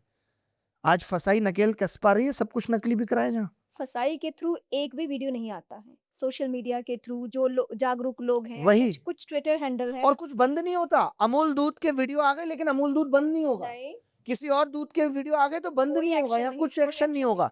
ओआरएस लिख करके लोग नॉन ओआरएस चीजें बेच रहे थे तो कोर्ट ने उस चीज को ये कह दिया कि इनके पास स्टॉक पड़ा है। स्टॉक पड़ा है तो लोगों को जहर दे, तो जहर का भी स्टॉक पड़ा है। ये कौन सी बात हुई? ऐसी फैक्ट्रियां अगर आप अपने धंधे का आह्वान देंगी कि हमारा स्टॉक पड़ा है, बिक जाने दीजिए। अगर कोई चीज रियल नहीं है तो उस पर रियल लिख के क्यों बिक रहा है? आप तो जनता के इमोशंस के साथ खेल रहे हो ना। Real juice is not real, yes not in nature. Organic दाल है लेकिन organic is just a name. और यहीं से सीख लिया है नेताओं ने कि digital India, digital is just a name, not in nature. Same ऐसी 2047 में होगा, विकसित will be a name, not in nature. बीते कुछ सालों से क्योंकि हम खाने पीने पे बात कर रहे हैं हर त्योहार से पहले मैं कुछ भी बाहर का नहीं खाती हूँ क्योंकि आपको पता त्योहार नहीं के होगा, टाइम में और स्टॉक आता है मैं फूड में इतना घुसा हुआ, आप मुझसे पूछिए। आप त्योहार छोड़िए, जिस हल्दीराम में बैठ के आप इडली और सांभर खा के खुश होती हैं वो 6 महीने पुराना है। क्या बात कर रहे हैं आप आपको यकीन नहीं होगा, जितने रेस्टोरेंटों में आप खाना खाने जाती हैं, देखती हैं ना, और सब्जी क्या आती है, धुआं निकल रहा होता है। क्या उन्होंने मेंशन किया है ये नहीं किया, कहीं नहीं किया। लेकिन अरे मेंशन तो आप इसी से समझ लीजिए। अभी आप अपना ब्लिंकिट खोलिए और डालिए हल्दीराम दाल मखनी, तुरंत आ जाएगी। उसको आप पकड़ बर्तन में डालिए और तुरंत बन के तैयार। वही तो है, उस पर मेंशन है बाकायदा कि 6 महीने पहले की पैकिंग है। अच्छा वो पैकिंग पे हाँ, उस mention पे है मेंशन है, लेकिन जो स्टोर में मिल रही है उस पे मेंशन नहीं। उस पे वहाँ के लोगों से भी पूछेंगे तो वो नहीं बताएँगे। क्योंकि आपका ये बहुत बड़ा दावा है तो हो सकता है वो एक्शन ले आप पे अरे मतलब मैं पूछ रही मैं हूँ आपको बता दूँ, क्यों हल्दीराम 2020 तक बड़ी खराब स्थिति में हुआ करता था। आज वही हल्दीराम ने 2020 में एक्स्पोनेंशियल ग्रोथ की है। हल्दीराम इंडिया का सबसे बड़ा आर-एन-डी करने वाले लोग हैं जिन्होंने फ्रोजन फूड पे रिसर्च की। फ्रोजन फूड का मतलब है आपने खाना बनाया, खाना मशीनों से बनेगा। अरे आप समझ लेगी जनता, आप दिल्ली के हल्दीराम में दाल मखनी खाइए, तमिलनाडु के हल्दीराम में दाल मखनी खाइए, टेस्टिश से। कैसे पॉसिबल? क्यों? आप आज खाइए, कल खाइए। मतलब पैकिंग ही होके आ रही है और अलग-अलग जगहों पे जा रही है जा रहा है, मशीन से बन रहा है खाना। वहाँ शेफ पे डिपेंडेंसी नहीं। रेस्टोरेंट्स को लगता है शेफ रखेंगे, दिक्कतें होंगी, शेफ चला जाएगा, तो अब डिपेंडेंसी नहीं है, मशीनों से खाना बनता है। वो -40 डिग्री पे प्रिजर्व कर दिया जाता है। आप कभी भी रेस्टोरेंट में खाना खाएँगी, पनीर गरम भी आएगा, तो आप देखेंगी धुआँ निकल रहा होगा। जब बहुत ठंडी चीज़ को गरम किया जाए तो धुआँ तो निकलता है, लेकिन वो गरम नहीं हो पाती। आप घर पे आलू मटर की सब्जी बनाई है और हाल खाने लगिए, तो आपका तलवा जल जाएगा। तरुआ जो होता है वो जल जाएगा, लेकिन रेस्टोरेंट के खाने से नहीं जलता। इसका सबसे बड़ा एग्जांपल, क्योंकि वो फ्रोजन है, -40 डिग्री पे फ्रोजन किया गया। मैं ये और 5 स्टार का बता देता हूँ, ये तो नॉर्मल आपने हल्दीराम छोटे-मोटे रेस्टोरेंट्स की बात कर ली। 5 स्टार्स में ग्रेवी फ्रोजन है। वो लोग ग्रेवी फ्रोजन है, कौन? और अब मुझे तो हँसी आती है कि आज जो छोटे-मोटे रेस्टोरेंट भी हैं, वो सलाद फ्रोजन बाई कर रहा है। सलाद! सलाद तो आसानी से काट के दिया जा सकता है ना ताज़ा। वो कहते हैं कौन काटेगा? फिर छिक्कुल फेंकने की ज़िम्मेदारी किसकी होगी खीरे की? इसलिए फ्रोजन है, सब कुछ फ्रोजन मिल रहा है। आप रेस्टोरेंट खोलिए, धड़ल्ले से चलेगा। आपको एक शेफ रखना है जो गरम रोटी बना सके या जो गरम करके खाना दे सके, और कुछ नहीं करना। कोई टेंशन नहीं है। आज फूड इंडस्ट्री अलग लेवल पे जा रही है। आपने सुना है कितनी चीज़ों में महँगाई बढ़ गई? खाने पे उतनी नहीं बढ़ी है। क्यों? क्योंकि ये फ्रोजन फूड का कल्चर आ गया पिछले 5 साल में। सब कुछ फ्रोजन है। आप बर्गर खा लीजिए, किसी का भी। ये जो बर्गर खाती हैं आप, बर्गर किंग से लेकर के या जितना भी कुछ, ये सब कुछ फ्रोजन है। 5-5, 6-6 महीने पुराना है। ये जो आप रेहड़ी पे राजमा चावल देखती होंगी, कई जगह छोटे-छोटे लोग खाते भी हैं, ये सब कुछ फ्रोजन है, जामा मस्जिद से आ रहा है। वहाँ पे बन रहा है खाना, अलग-अलग लेवल के हिसाब से कि आपको रेहड़ी पे बेचना है, रेस्टोरेंट पे बेचना है, सब कुछ फ्रोजन मिल रहा है। ये स्थिति है खाने की। आप अपने घर पे डोसा बनाइए, आप 3 खा लेंगे, आपका मन नहीं भरेगा। और आप मुझे हल्दीराम या किसी का भी 1 से ज़्यादा डोसा खा के दिखाइए, आपका मन ही नहीं करेगा, क्योंकि फ्रोजन फूड में यही दिक्कत होती है कि आप ज़्यादा नहीं खा सकते। पहले मम्मी-पापा कहते थे, "अरे! ये सब बेकार होता है।" हम लोग नहीं मानते थे, हमें मज़ाक लगता था। मैं तो जब फूड इंडस्ट्री में आया तब मुझे पता चला। कि फूड इंडस्ट्री में हो क्या रहा है। मतलब फूड इंडस्ट्री तो अपने बहुत और खराब पड़ाव पे और है। मैंने ये नोटिस किया था कि बाहर का खाना खा के मैं खुश नहीं होती। हीक हो जाते ना, हीक जो कहते हैं कि मुझे बार बार नहीं खा सकते आप, हाँ। क्योंकि सेम खाना है, सेम रिपीटेशन है, सब कुछ सेम है। लेकिन जो हम घर पे खाते हैं, कितनी कोशिश कर लीजिए फिर भी जो आज दाल बनी है वो कल नहीं बन पाएगी। मैं बाहर का कुछ भी नहीं खाता, बहुत रेयर। कभी मैं खाता हूँ तो 5 स्टार में बैठ के इतना कि भाई मुझे आप फ्रेश, आज आप 5 स्टार में जाएंगी तो कभी भूलिएगा, उनको बस ये बता दीजिएगा जितने भी लोग देख रहे हैं कि मेरा ना पेट बहुत खराब है और मैं फ्रोजन फूड नहीं खा पाता। तो वो पता है आपको क्या नहीं, बोलेंगे एक कि एक फिर हमारे पास ज्यादा कुछ नहीं है, हम आपको आलू गोभी की सब्जी दे सकते हैं, इससे ज्यादा कुछ पहले नहीं। आपने नोटिस किया था बाहर का खाना खाने से समटाइम्स मतलब आपको डाइजेस्ट ना हो, अब इजीली हो रहा है। ऐसा क्या डाला जा रहा है उसमें? अब ये मैंने अभी कुछ दिनों से नोटिस किया है वही एकदम कि नहीं, बाहर का फ्रोजन खाना फूड खा में के क्या है कि डाइजेशन में हर आदमी के लिए दिक्कत नहीं है। हम जैसे आदमी जिसका गट उतना मजबूत नहीं है उनको दिक्कत है, बाकी लोगों को नहीं, दिक्कत नहीं मुझे ये रियलाइज हुआ कि उसमें कुछ तो ऐसा डाला जा रहा है। है। हो सकता है मुझे बिल्कुल। ये डाउट है। हाँ, एकदम हो सकता है, ये बिल्कुल हो सकता है। ये मैं आज हाँ, लोगों को भी दिक्कत थी ना, लोगों को जाते ही खाना चाहिए।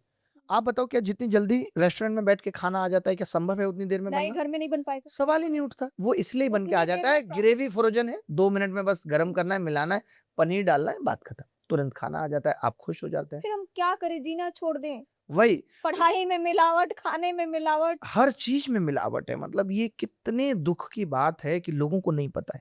अभी मैं देख रहा था पानी की बोतल में कैल्फॉर्म बैक्टीरिया करके एक बैक्टीरिया मिला। हर चीज और ये मिलावट से कौन-सा भरी पानी हुई। था? ये बोतल पैक, सील पैक बोतल की बात कर रहा हूँ। मैं अभी थोड़े दिन पहले मैंने एक पॉडकास्ट में भी कहा था कि मैं एक 5 स्टार में वही मैं पीना सुबह सुबह चाहती थी। ब्रेकफास्ट करने गया, तो वहां बोतल पे लिखा हुआ था कि फ्रॉम भूटान। हमारे देश में भूटान से पानी आ रहा है। हमारे देश में चीन से चीनी आ रही थी, जिसमें भारत सरकार ने आज रोक लगाई है। चीन से चीनी, और भारत की मिलें नीचे जा रही हैं। भारत में चीनी का कम अब तो उत्पादन होता है। चीनी मिलें देखने को भी नहीं मिलती है। वही, भारत में कम उत्पादन होता है कि हम बाहर से चीजें इंपोर्ट कर रहे हैं, हम फिर आत्मनिर्भर भारत की बात करते हैं। तो इसीलिए मोदी जी का डायलॉग ही बड़ा फिट बैठता है, हिपोक्रेसी की सीमा होती है। ये बात बिल्कुल सही है। सारी सीमाएँ जिस पार सारी कर दी सीमाओं को लांघ पार दिया हिपोक्रेसी की। कोई समाधान है इसका? समाधान यही है कि इन लोगों से जिस तरीके से हम और आप सवाल कर रहे हैं, देश की मीडिया, देश के लोग सवाल करें, इनको और मजबूर किया जाए कि ऐसे लोगों का बहिष्कार हो जो उस काबिल नहीं है, और जिनको वो डिपार्टमेंट्स दिए जा रहे हैं, इन सब चीजों का बहिष्कार हो। लोग लेकिन के अंदर विरोध आए तो शायद चीजें तो बटे। गुरूर लेकिन ये इन है लोगों ना, ने क्या है, गुरूर है कि हम इस्तीफा नहीं देते, हमारी पार्टी में इस्तीफा नहीं इस्तीफा नहीं होते ना, वही है कि इन्होंने क्या है, वो धर्म वाला एंगल ला करके, आस्था वाला एंगल ला करके लोगों को ये कह दिया है कि आप हमारे राज्य में ही सुरक्षित हैं। ये एक बड़ी बात है। दिन रात जहाँ टीवी पे बैठ के बाबा लोग पाखंड फैला रहे हों, उस दौर में एक सरकार भी अगर इसी चीजों के प्रचार प्रसार पे आधारित हो हम्म। तो मुश्किल होता है, लोगों को समझने में एक वक्त पॉइंट लगेगा। आप और समझाइए मुझे।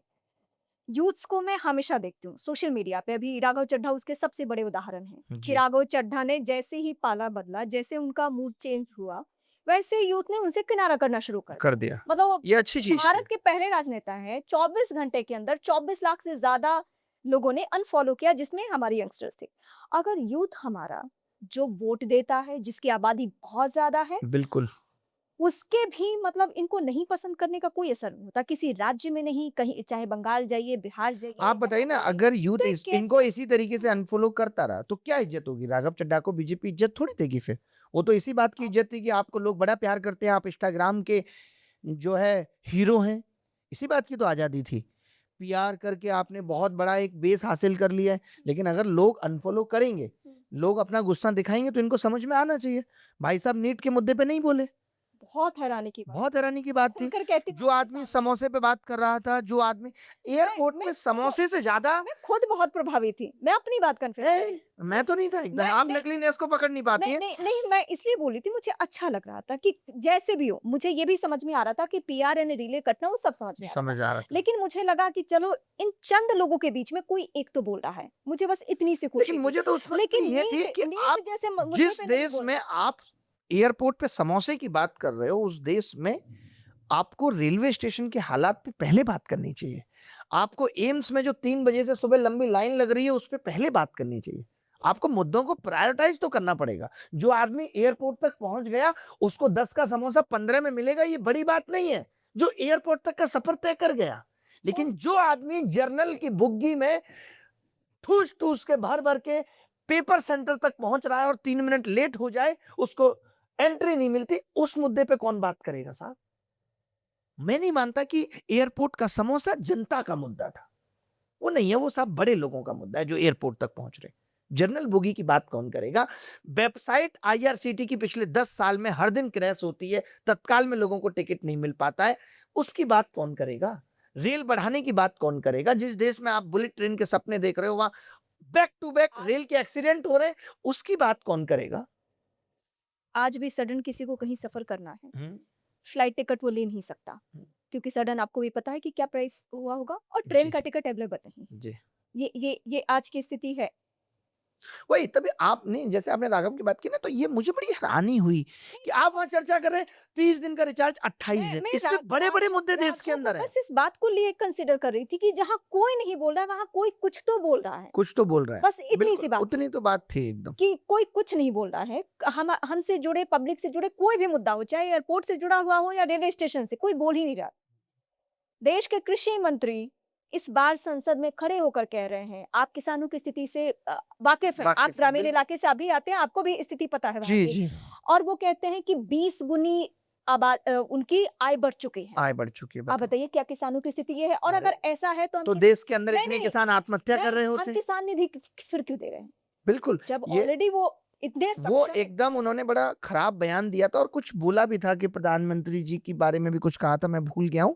लेकिन वही मैं इसीलिए तो बार बार एक ही चीज तो कहता हूं कि कृषि तो सही हाथों में नहीं, रेल सही हाथों में नहीं, महंगाई, बजट, वित्त मंत्रालय सही हाथों में नहीं, रक्षा ठीक हाथों में नहीं। तो कैसे कहा जा रहा है कि भारत विश्व गुरु बनेगा? क्योंकि देश सही हाथों में, अकेले प्रधानमंत्री जी के सही हाथ में होने से देश नहीं चलेगा ना। बाकी जगह बैठे हुए लोग भी अगर अपनी जिम्मेदारी समझेंगे और गलती होने पे लेकिन इनके बारे में एक और चीज कही जाती है ना कि यहाँ पे पीएम ही सब तय करते हैं। मंत्रालय भले ही बांट दिए गए हैं कि आप कृषि मंत्री हो, आप स्वास्थ्य मंत्री हो, आप शिक्षा मंत्री हो, लेकिन एंड ऑफ द डे आप तभी मुंह खोलेंगे जब ऊपर से आला कमान तो आपको आप बताइए, गलत नहीं है? एक देश जो इतना बड़ा है, आप खुद ही मानते हो, उसको सिर्फ एक आदमी हैंडल करेगा, कैसे चलेगा? एक कंपनी नहीं चलती। कंपनी में अलग अलग होता है कि भाई ये डिपार्टमेंट मीडिया का ये संभालेंगे, ये कंटेंट क्रिएशन को ये देखेंगे। हाँ, तभी तो कोई कंपनी रन करती है। अगर एक कंपनी में सारे फैसले डायरेक्टर लेगा, किसी को फैसले लेने की पावर ही नहीं, अधिकार ही नहीं है, तो वो कंपनियां खत्म हो जाती हैं। और वो भी तब जब आप खुद परिवारवाद के विरोधी हो, आप खुद कहते हो कि परिवारवाद गलत है। जैसे 12 साल का आंकड़ा उठा के आप देखिए, किसके बेटे राजनीति में नहीं है, और राजनीति में नहीं है तो कहाँ कहाँ पहुंच रहे हैं, क्रिकेट से लेके बिजनेस में कहाँ कहाँ नहीं पहुंच रहे हैं, किसी वही से वही छुपे। वही। अब नेपोटिज्म का दाग और सिर पे दूसरी लगना पार्टी, नहीं, नेपोटिज्म और दूसरी पार्टियों के लोग जिनको आपने हजारों बार ये कहा कि इन पे करप्शन का आरोप है, वही लोग आपकी पार्टी में आके आपकी पार्टी की जिम्मेदारियां संभाल रहे हैं। ये दुखद नहीं है? ये जनता नहीं देख पा रही है कि ये लोग सच्चे कैसे हो सकते हैं? अच्छा, राहुल गांधी या अरविंद केजरीवाल, ये लोग जब भी जेनजी शब्द का इस्तेमाल करते हैं, जैसे एक बार राहुल गांधी ये अभी से होने लगा जब से वो नेपाल वाला मुद्दा हुआ, उससे पहले तो इन लोग को जेनजी नहीं पता था। जेनजी नहीं पता था। तो अब ये क्यों जेनजी कह रहे हैं अरविंद केजरीवाल से लेके राहुल गांधी, और इनके कान क्यों खड़े हो जाते हैं जब जेनजी ये दोनों कहना शुरू करते हैं? तो ये लोग कहते हैं कि नहीं नहीं, आप भड़का रहे हो, आप इस देश में दंगा कराना चाहते हो, आप इस देश में भड़काऊ माहौल बनाना चाहते हो, आप चाहते हो कि छात्र सड़कों पर। इन दोनों का जरा ब्रीफ कीजिए आप। नहीं, नहीं, आप सही कह रही हैं। नहीं, देखिए, ये बातें हम इस तरीके से कहें कि जनता को सड़क पे उतरना पड़ेगा, विपक्ष की भी तो कुछ जिम्मेदारी थी। विपक्ष ट्वीट के अलावा कितनी बार सड़क पे उतर रहा है? नीट पे भी तो नहीं, हाँ, नीट पे भी नहीं। नीट पे एनएसयूआई ने किया है, बट फिर भी मतलब जैसे महंगाई पे सिलेंडर थोड़ा महंगा होता था तो स्मृति ईरानी जी आके रोड पे सिलेंडर लेके बैठ जाती थी। विदेश मंत्री सुषमा स्वराज जी बड़े प्यार से कहती थी कि भाई डॉलर गिर रहा है, डॉलर गिरने का मतलब देश की प्रतिष्ठा गिर रही है। वहीं आज की वित्त मंत्री कहती हैं कि नहीं नहीं, डॉलर बिल्कुल ठीक जा रहा है। आप देखेंगे उस भाषण में कितनी अग्रेसिव भी लग रही है। तो विपक्ष की भी जिम्मेदारियां थी। ऐसा नहीं है कि अगर 1800 विधायक बीजेपी के पास हैं तो विपक्ष के पास भी, अकेली कांग्रेस के पास 700 विधायक हैं। आपकी भी तो जिम्मेदारियां हैं। और आप क्या, अगर आपकी सरकार जहां है, आपको भी देखिए जनता का जो भरोसा आपसे टूटा है, आपको वो वापस लाना पड़ेगा। दिल्ली में अरविंद केजरीवाल जी गए, उनका वो भरोसा टूटा, तो आज भी उनके पास पंजाब है और पंजाब में वो एजुकेशन सिस्टम में कितने बदलाव कर सकते हैं। वहां वो पेपर लीक रोक सकते हैं, वहां वो भर्तियां ट्रांसपेरेंट करा सकते हैं। उनको कुछ एग्जाम्पल सेट करना होगा, तभी तो देश की जनता का यकीन आप पे आएगा। आज देश की जनता का यकीन अगर सत्ता पक्ष के साथ टूटा है तो विपक्ष के साथ उससे ज्यादा टूटा हुआ है। प्रॉब्लम उसी ये का भी है, नतीजा भारत उसी का नतीजा ये है कि केरल में अगर आज कांग्रेस की सरकार बन रही है तो केरल ये कह दे कि सुनो, हम सबसे पहले ये शुरुआत करते हैं कि जो फ्रीबीज हमने बांटने का वादा किया था वो नहीं होगा, कैंसिल। कैंसल। चाहे आप अगली बार हमें देना या मत देना, अब हम जीत के आ गए, हम केरल को और बदल के दिखाएंगे। कोई तो शुरुआत करे। यहाँ से नई शुरुआत होती। मतलब ये कितनी अच्छी शुरुआत हो सकती है कि विजय तलपति भी कहें कि अब मैं मुख्यमंत्री बन गया हूं, मैं अपने हिसाब से चलाऊंगा, जो 8 ग्राम सोने की बात हुई थी अब हम इसको खत्म कर रहे हैं। कोई एक अगर इस चीज की शुरुआत कर ले तो चीजें बदल सकती हैं। और सोचिए इन पे खर्चा कितना कम हो जाएगा। मान लेते हैं अभी, ये बहुत अच्छा सुझाव है मेरा राहुल गांधी और विजय तलपति जी दोनों के लिए, कि अगर आप ये फ्रीबीज वाला खत्म कर दोगे, आपके पास कोष में पैसा बहुत बचेगा। उस पैसे को आप एजुकेशन और हेल्थ पे लगाओ और आप उसकी पीआर कराओ। मैं तो कहता हूं उसका 10%, 5%, 3%, 1% पीआर पे खर्च करो, जैसे भारत सरकार कर रही है। हम ये कर रहे हैं। बिल्कुल कि हम ये कर रहे हैं, हमने इतने हॉस्पिटल बना दीजिए। देखिए कि दूसरे राज्यों में जनता आपको कैसे नहीं लाती। कोई तो बदलाव की शुरुआत करें। अच्छा, राहुल गांधी की पॉलिटिक्स को आप किस तरीके से देख रहे हैं? क्योंकि आप बहुत, सिर्फ आप टीचर नहीं है, बल्कि बहुत, मैं बस राहुल एक सवाल ये लेती हूँ, क्या आपको भी लगता है कि इनका बस एक रिदम में आते हैं और फिर उनका रिदम ब्रेक हो जाता है और वो ठंडा पड़ जाते हैं और फिर जो उनसे लोग कनेक्ट भी होते हैं वो भी पीछे हो जाते हैं? वही मतलब ऐसा लग रहा है कोल्ड पॉलिटिक्स कर रहे हैं, कोल्ड पॉलिटिक्स, कि जहां पे वो इस इंतजार में है कि जनता एक दिन अपने आप उबेगी। हमारे देश में होता पहले से भी यही है हुआ है ना, जो मैं हमेशा, शुरुआत में कि जनता उबेगी तो हमें लाएगी, क्योंकि और कोई ऑप्शन नहीं है। लेकिन इनको समझ में नहीं आ रहा, अभी बहुत ऑप्शन आगे आने वाले भारत में क्रिएट होने वाले हैं। मैं आपको बता दूं, आपने तमिलनाडु में देख लिया, अभी बहुत ऑप्शन क्रिएट होंगे। अब आप ये मत समझिए कि आप अल्टरनेट पार्टी रहेंगी कि ये नहीं तो हम सही, ऐसा नहीं होगा। तमिलनाडु क्या, उससे पहले अरविंद केजरीवाल भी यही अरविंद रहे थे। केजरीवाल को देख लीजिए, वही। बट अरविंद केजरीवाल जी ने भी कुछ तो गलतियां उनसे भी हुई, मैं ये नहीं कहूंगा। उस मूवमेंट उस मूवमेंट से उस समय लोगों में उन्होंने वही उम्मीद भरी थी। वही उम्मीद भरी थी और सच में लोगों ने बहुत भरोसा भी किया था। लेकिन दिल्ली सही मायने में उतनी बदल नहीं पाई। अगर दिल्ली शायद सही मायने में उतनी बदली होती तो बीजेपी उतना वार उनके ऊपर नहीं कर पाती। उनको भी शायद अफसोस इस चीज का होगा। अभी मैं रिसेंट बयानों में उनके देखता हूं कि उनको इस चीज का अफसोस है। लेकिन अभी आपके पास पंजाब है तो आप कोशिश तो करिए, आप कुछ तो बदलने की कोशिश करिए, कुछ आप अलग करके दिखाइए ना, कुछ आप अलग करके दिखाइए। आप कुछ अलग लोगों को, डिकोड अभी भी नहीं हो पाया कि ये दोनों लोग जेनजी शब्द का जो इस्तेमाल कर रहे हैं, इसके पीछे इनकी स्ट्रैटेजी है क्या? नहीं ये सोच रहे हैं राहुल कि जी और हाँ, हो अरविंद सकता है कि ये सोच रहे हैं कि जैन जी अपने आप सड़क पे आके बात करे, तब हम पीछे से सहारा दे देंगे। तो वैसा तो नहीं हो पाएगा। आज के दौर में अगर कोई आंदोलन भी होता है तो लोग विपक्ष को एंट्री नहीं देते हैं, क्योंकि लोगों को पता है कि विपक्ष आके उस आंदोलन को खराब ही करता है। क्योंकि विपक्ष भी नहीं चाहता कि सरकार कोई मांग मान ले। उसको पता है कि अगर सरकार ने मांगे मान ली तो हम विपक्ष को घेरेंगे कैसे। समझ रहे हैं? तो बात ये है। इसलिए विपक्ष के लिए कोई बड़ी बात नहीं है। आज ऐसा नहीं कि राहुल गांधी जी मोदी साहब से नहीं मिलते। क्या सब लोग मिल के देश को सही दिशा में नहीं ले जा सकते? आपको मालूम है कि चलिए अभी तो इनकी 3 साल सरकार है, तो आप सरकार की कमियां गिनाने के साथ साथ कुछ सुधार की भी बात करें।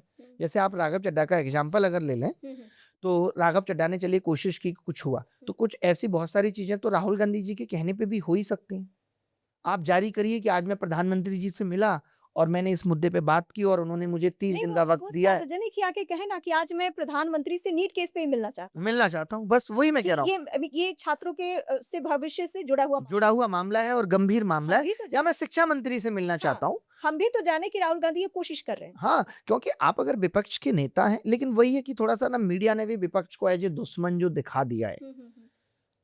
मतलब दुख सा लगता है कि विपक्ष खुद ही डरा डरा सा रहता है। इसलिए मैं लोगों से कहूंगा कि आज आगे आने वाले वक्त में हम और आप जैसे वही लोग राजनीति बदल पाएंगे जो आज से ही अपने आप को एकदम क्लीन लेके चलेंगे। तो जो लोग भी ऐसा, क्योंकि आज बहुत सारे नेताओं के हाथ इसीलिए बंधे हुए हैं कि अगर वो खोलेंगे हाथ तो उनके पीछे तमाम एजेंसियां लग जाएंगी और उनको खत्म कर देंगी। ये तो हर बोलने वाले को डर लगता है। वही ये तो हर बोलने वाले को नहीं, जो सही है उसको क्या डर लगेगा, जिसने कुछ गलत किया ही नहीं है। बिना गलत किए भी तो सलाखों के पीछे डाले जा रहे हैं। हाँ वो है, उदाहरण है। सही कह रही हैं कि फिर वो बाद में पता चलता है कि नहीं इन्होंने गलत नहीं किया था। अब चलते चलते ये जरा पूछना चाहूंगी, जी, आप जी। मीडिया को लेकर बहुत अग्रेसिव रहते हैं, खासकर टीवी एंकर्स को लेकर। ऑल्टरनेटिव वो सरकार की वंदना करते रहते हैं, मुझे उससे आपत्ति है। विपक्ष को दुश्मन दिखाएंगे, तो सरकार की वंदना करेंगे। अरे भाई 5 राज्यों में सरकार बन रही है, पीछे ये वजह समझ पा रहे हैं कि ऐसे जो चुनिंदा लोग ही ऐसा क्यों कर पा रहे हैं, जो टीवी के आने वाले चेहरे हैं, जो चमकते हुए चेहरे हैं, वही क्योंकि उनको अपना पर्सनल ग्रोथ देखना है। उनको पर्सनल ग्रोथ देखना है। इसमें से कई लोग हो सकता है फिर राजनीति में आ जाएं, या उनको अभी पैसा अच्छा मिल रहा है, या इसी बेसिस पे उनको पैसा मिल रहा है कि सरकार की तरफदारी करेंगे। मैं तो सोचता हूँ जब सरकारें पलटेंगी तब ये किस मुंह से जवाब देंगे या कहाँ रहेंगे, तब इनको जगह मिलेगी या नहीं मिलेगी। इनकी खुद की अपनी कोई विचारधारा है भी नहीं, ये भी राघव चड्ढा वाले लोग ही हैं कि ये फिर झट से उस पाले में चले जाते हैं। कोई बड़ी बात नहीं है, हो ही जाना है, हाँ हो ही जाना है। हो ही जाना है। और जितने भी ये लोग जनहित की बात करते हैं, चाहे वो मीडिया हो चाहे राघव चड्ढा जैसे नेता हो, उसमें जनहित से एक शब्द है, उसमें जनता का हित कहीं नहीं। अगर होता तो शायद इन्होंने नीट के मुद्दे पे इन्होंने कर ली होती प्रधानमंत्री जी से सीधे बात। आप तो अब उस पार्टी का हिस्सा हैं कि जी मैं पीएम ऑफ इंस्टाग्राम बोल रहा हूँ, नीट का पेपर लीक हो गया है। आप सोचिए, राघव चड्ढा को किस बात का डर है, क्या खो जाना है अब? सबको पता है कि बीजेपी में आप जो गए हो, आपको वो ग्रोथ नहीं मिलने वाला है जो आपको आम आदमी पार्टी में मिल चुका था। देखिए अब तो क्या यहाँ पे हम आप राजनीति ट्वीट में कर दो, क्या राजनीति में लोग सिर्फ अपने पर्सनल हित के लिए आ रहे हैं क्या? तो राघव चड्ढा इसके बताओ। बड़े उदाहरण है। मतलब सब कोई पैसा कमाने के लिए राजनीति का सहारा ले रहा है। उनकी राज्यसभा तभी सदस्य मैं कहता हूँ कि ऐसे लोग आने चाहिए जिन्होंने पैसा कमा के रखा हुआ हो, जिनको पैसे की कमी ना हो, जिनका नियत ऐसी है कि मुझे देश के लिए योगदान देना है। आज मैं सारे बिजनेसमैन ही आ जाए, क्यों वही चाहिए हमें दूसरे ने? वही मतलब ऐसे अच्छे लोग, ऐसा नहीं कि देश में अच्छे लोग बचे नहीं है, बस वो ये कि अच्छे लोगों को जनता भी नहीं समझ पाती है। चुन चुन के पढ़े लिखे लोगों को राजनीति से दरकिनार किया जाता है, चुन बिल्कुल चुन के। बिल्कुल आप जितने काबिल हैं, जितने पढ़े लिखे हैं, उतने आपके ग्रोथ के चांसेस कम हैं कम राजनीति है, में। बिल्कुल, क्योंकि आप आप मैनिपुलेटर नहीं होंगे उतने बड़े, आप आपका सोशल मीडिया पे कंट्रोल नहीं होगा, तो आप लोगों के दिलों में नहीं जगह बना पाएंगे। ये प्रॉब्लम है। तो दोनों चीजें चाहिए आज के दौर में, कि आप सच्चे भी चाहिए और आपको जरूरत पड़ने पे आप सोशल मीडिया को भी कैसे दिशा देते हैं, आपको वो भी आना चाहिए। दोनों चीजें आनी चाहिए। चलते चलते हमारे उन छात्रों को, उन होनहारों को क्या आप कहना चाहते हैं बेस्ट विशेस के साथ, कि वो मतलब इस पूरे माहौल में इस नेगेटिविटी से दूर भी रहें और पढ़ाई करते रहें, उम्मीद पे दुनिया कायम है। सब कुछ नफरत प्यार मोहब्बत, मैं हमेशा कहता हूँ कि मरती है कुछ सालों में। तो ये जितनी भी चीजें हैं, पेपर लीक कल्चर की बात कर लीजिए, पेपर लीक उद्योग, ये सब भी एक दिन मरेगा और हम एक बहुत अच्छे सुनहरे भारत की कल्पना करते हैं जिसमें हम और आप रहेंगे। और ये जो 2047 में विकसित भारत का सपना दिखाया जा रहा था, ये हम जैसे और आप जैसे लोगों को ये सपना पूरा करना है। तो आप मेहनत करते रहिए, वक्त बदलता है फिर बदलेगा सारा जहां अपना। राजनीति से इन्हें कितना कनेक्ट होना है? नहीं, राजनीति से अभी तो क्या ही है, अभी आप सिर्फ अपने अवेयर रहें। सिर्फ अवेयर रहना है। अभी आप अपनी मंजिल की तरफ बढ़िए। जब आप अच्छे डॉक्टर बन जाएंगे, जब आपको अच्छे लोग पसंद करेंगे। ये सवाल मैं इसलिए पूछ रही थी, ये कॉकरोच वाला जो शब्द था, आपके पॉडकास्ट से पहले मुझे किसी ने ये मैसेज किया कि कॉकरोच भारतीय पार्टी नाम से सोशल मीडिया पे एक पेज बना जिसमें पेज- कई लाख फॉलोअर्स हो गए। 5.5 लाख, जब तक मैं मतलब अभी से मैंने जब देखा 6 लाख प्लस थे। हाँ, तो आप देखें, आप सोचिए। मतलब इस बात को यूथ ने कैसे कनेक्ट किया है और दिल पे लिया है। हम नहीं भी चाहते हैं कि वो राजनीति में आए, लेकिन ये सारी बातें उन तक पहुंच रही है वही और वो इन्वॉल्व हो रही हैं। नहीं, कॉकरोच गंदगी में रहता है। अगर आप हमें कॉकरोच कह रहे हैं, गटर में कॉकरोच रहता है, तो फिर आपने इस समाज, इस दुनिया को गटर बना रखा है, तभी आप हमें कॉकरोच कह रहे हैं। तो वो कॉकरोच वाला बयान बड़ा गलत था। पता नहीं कैसे आज मतलब भारत के मुख्य न्यायाधीश इस तरीके की बातें कह सकते हैं। थोड़ा दुर्भाग्यपूर्ण है, अफसोस की बात है। बहुत शुक्रिया हमें वक्त थैंक देने के लिए। You very much. Thank you. Done.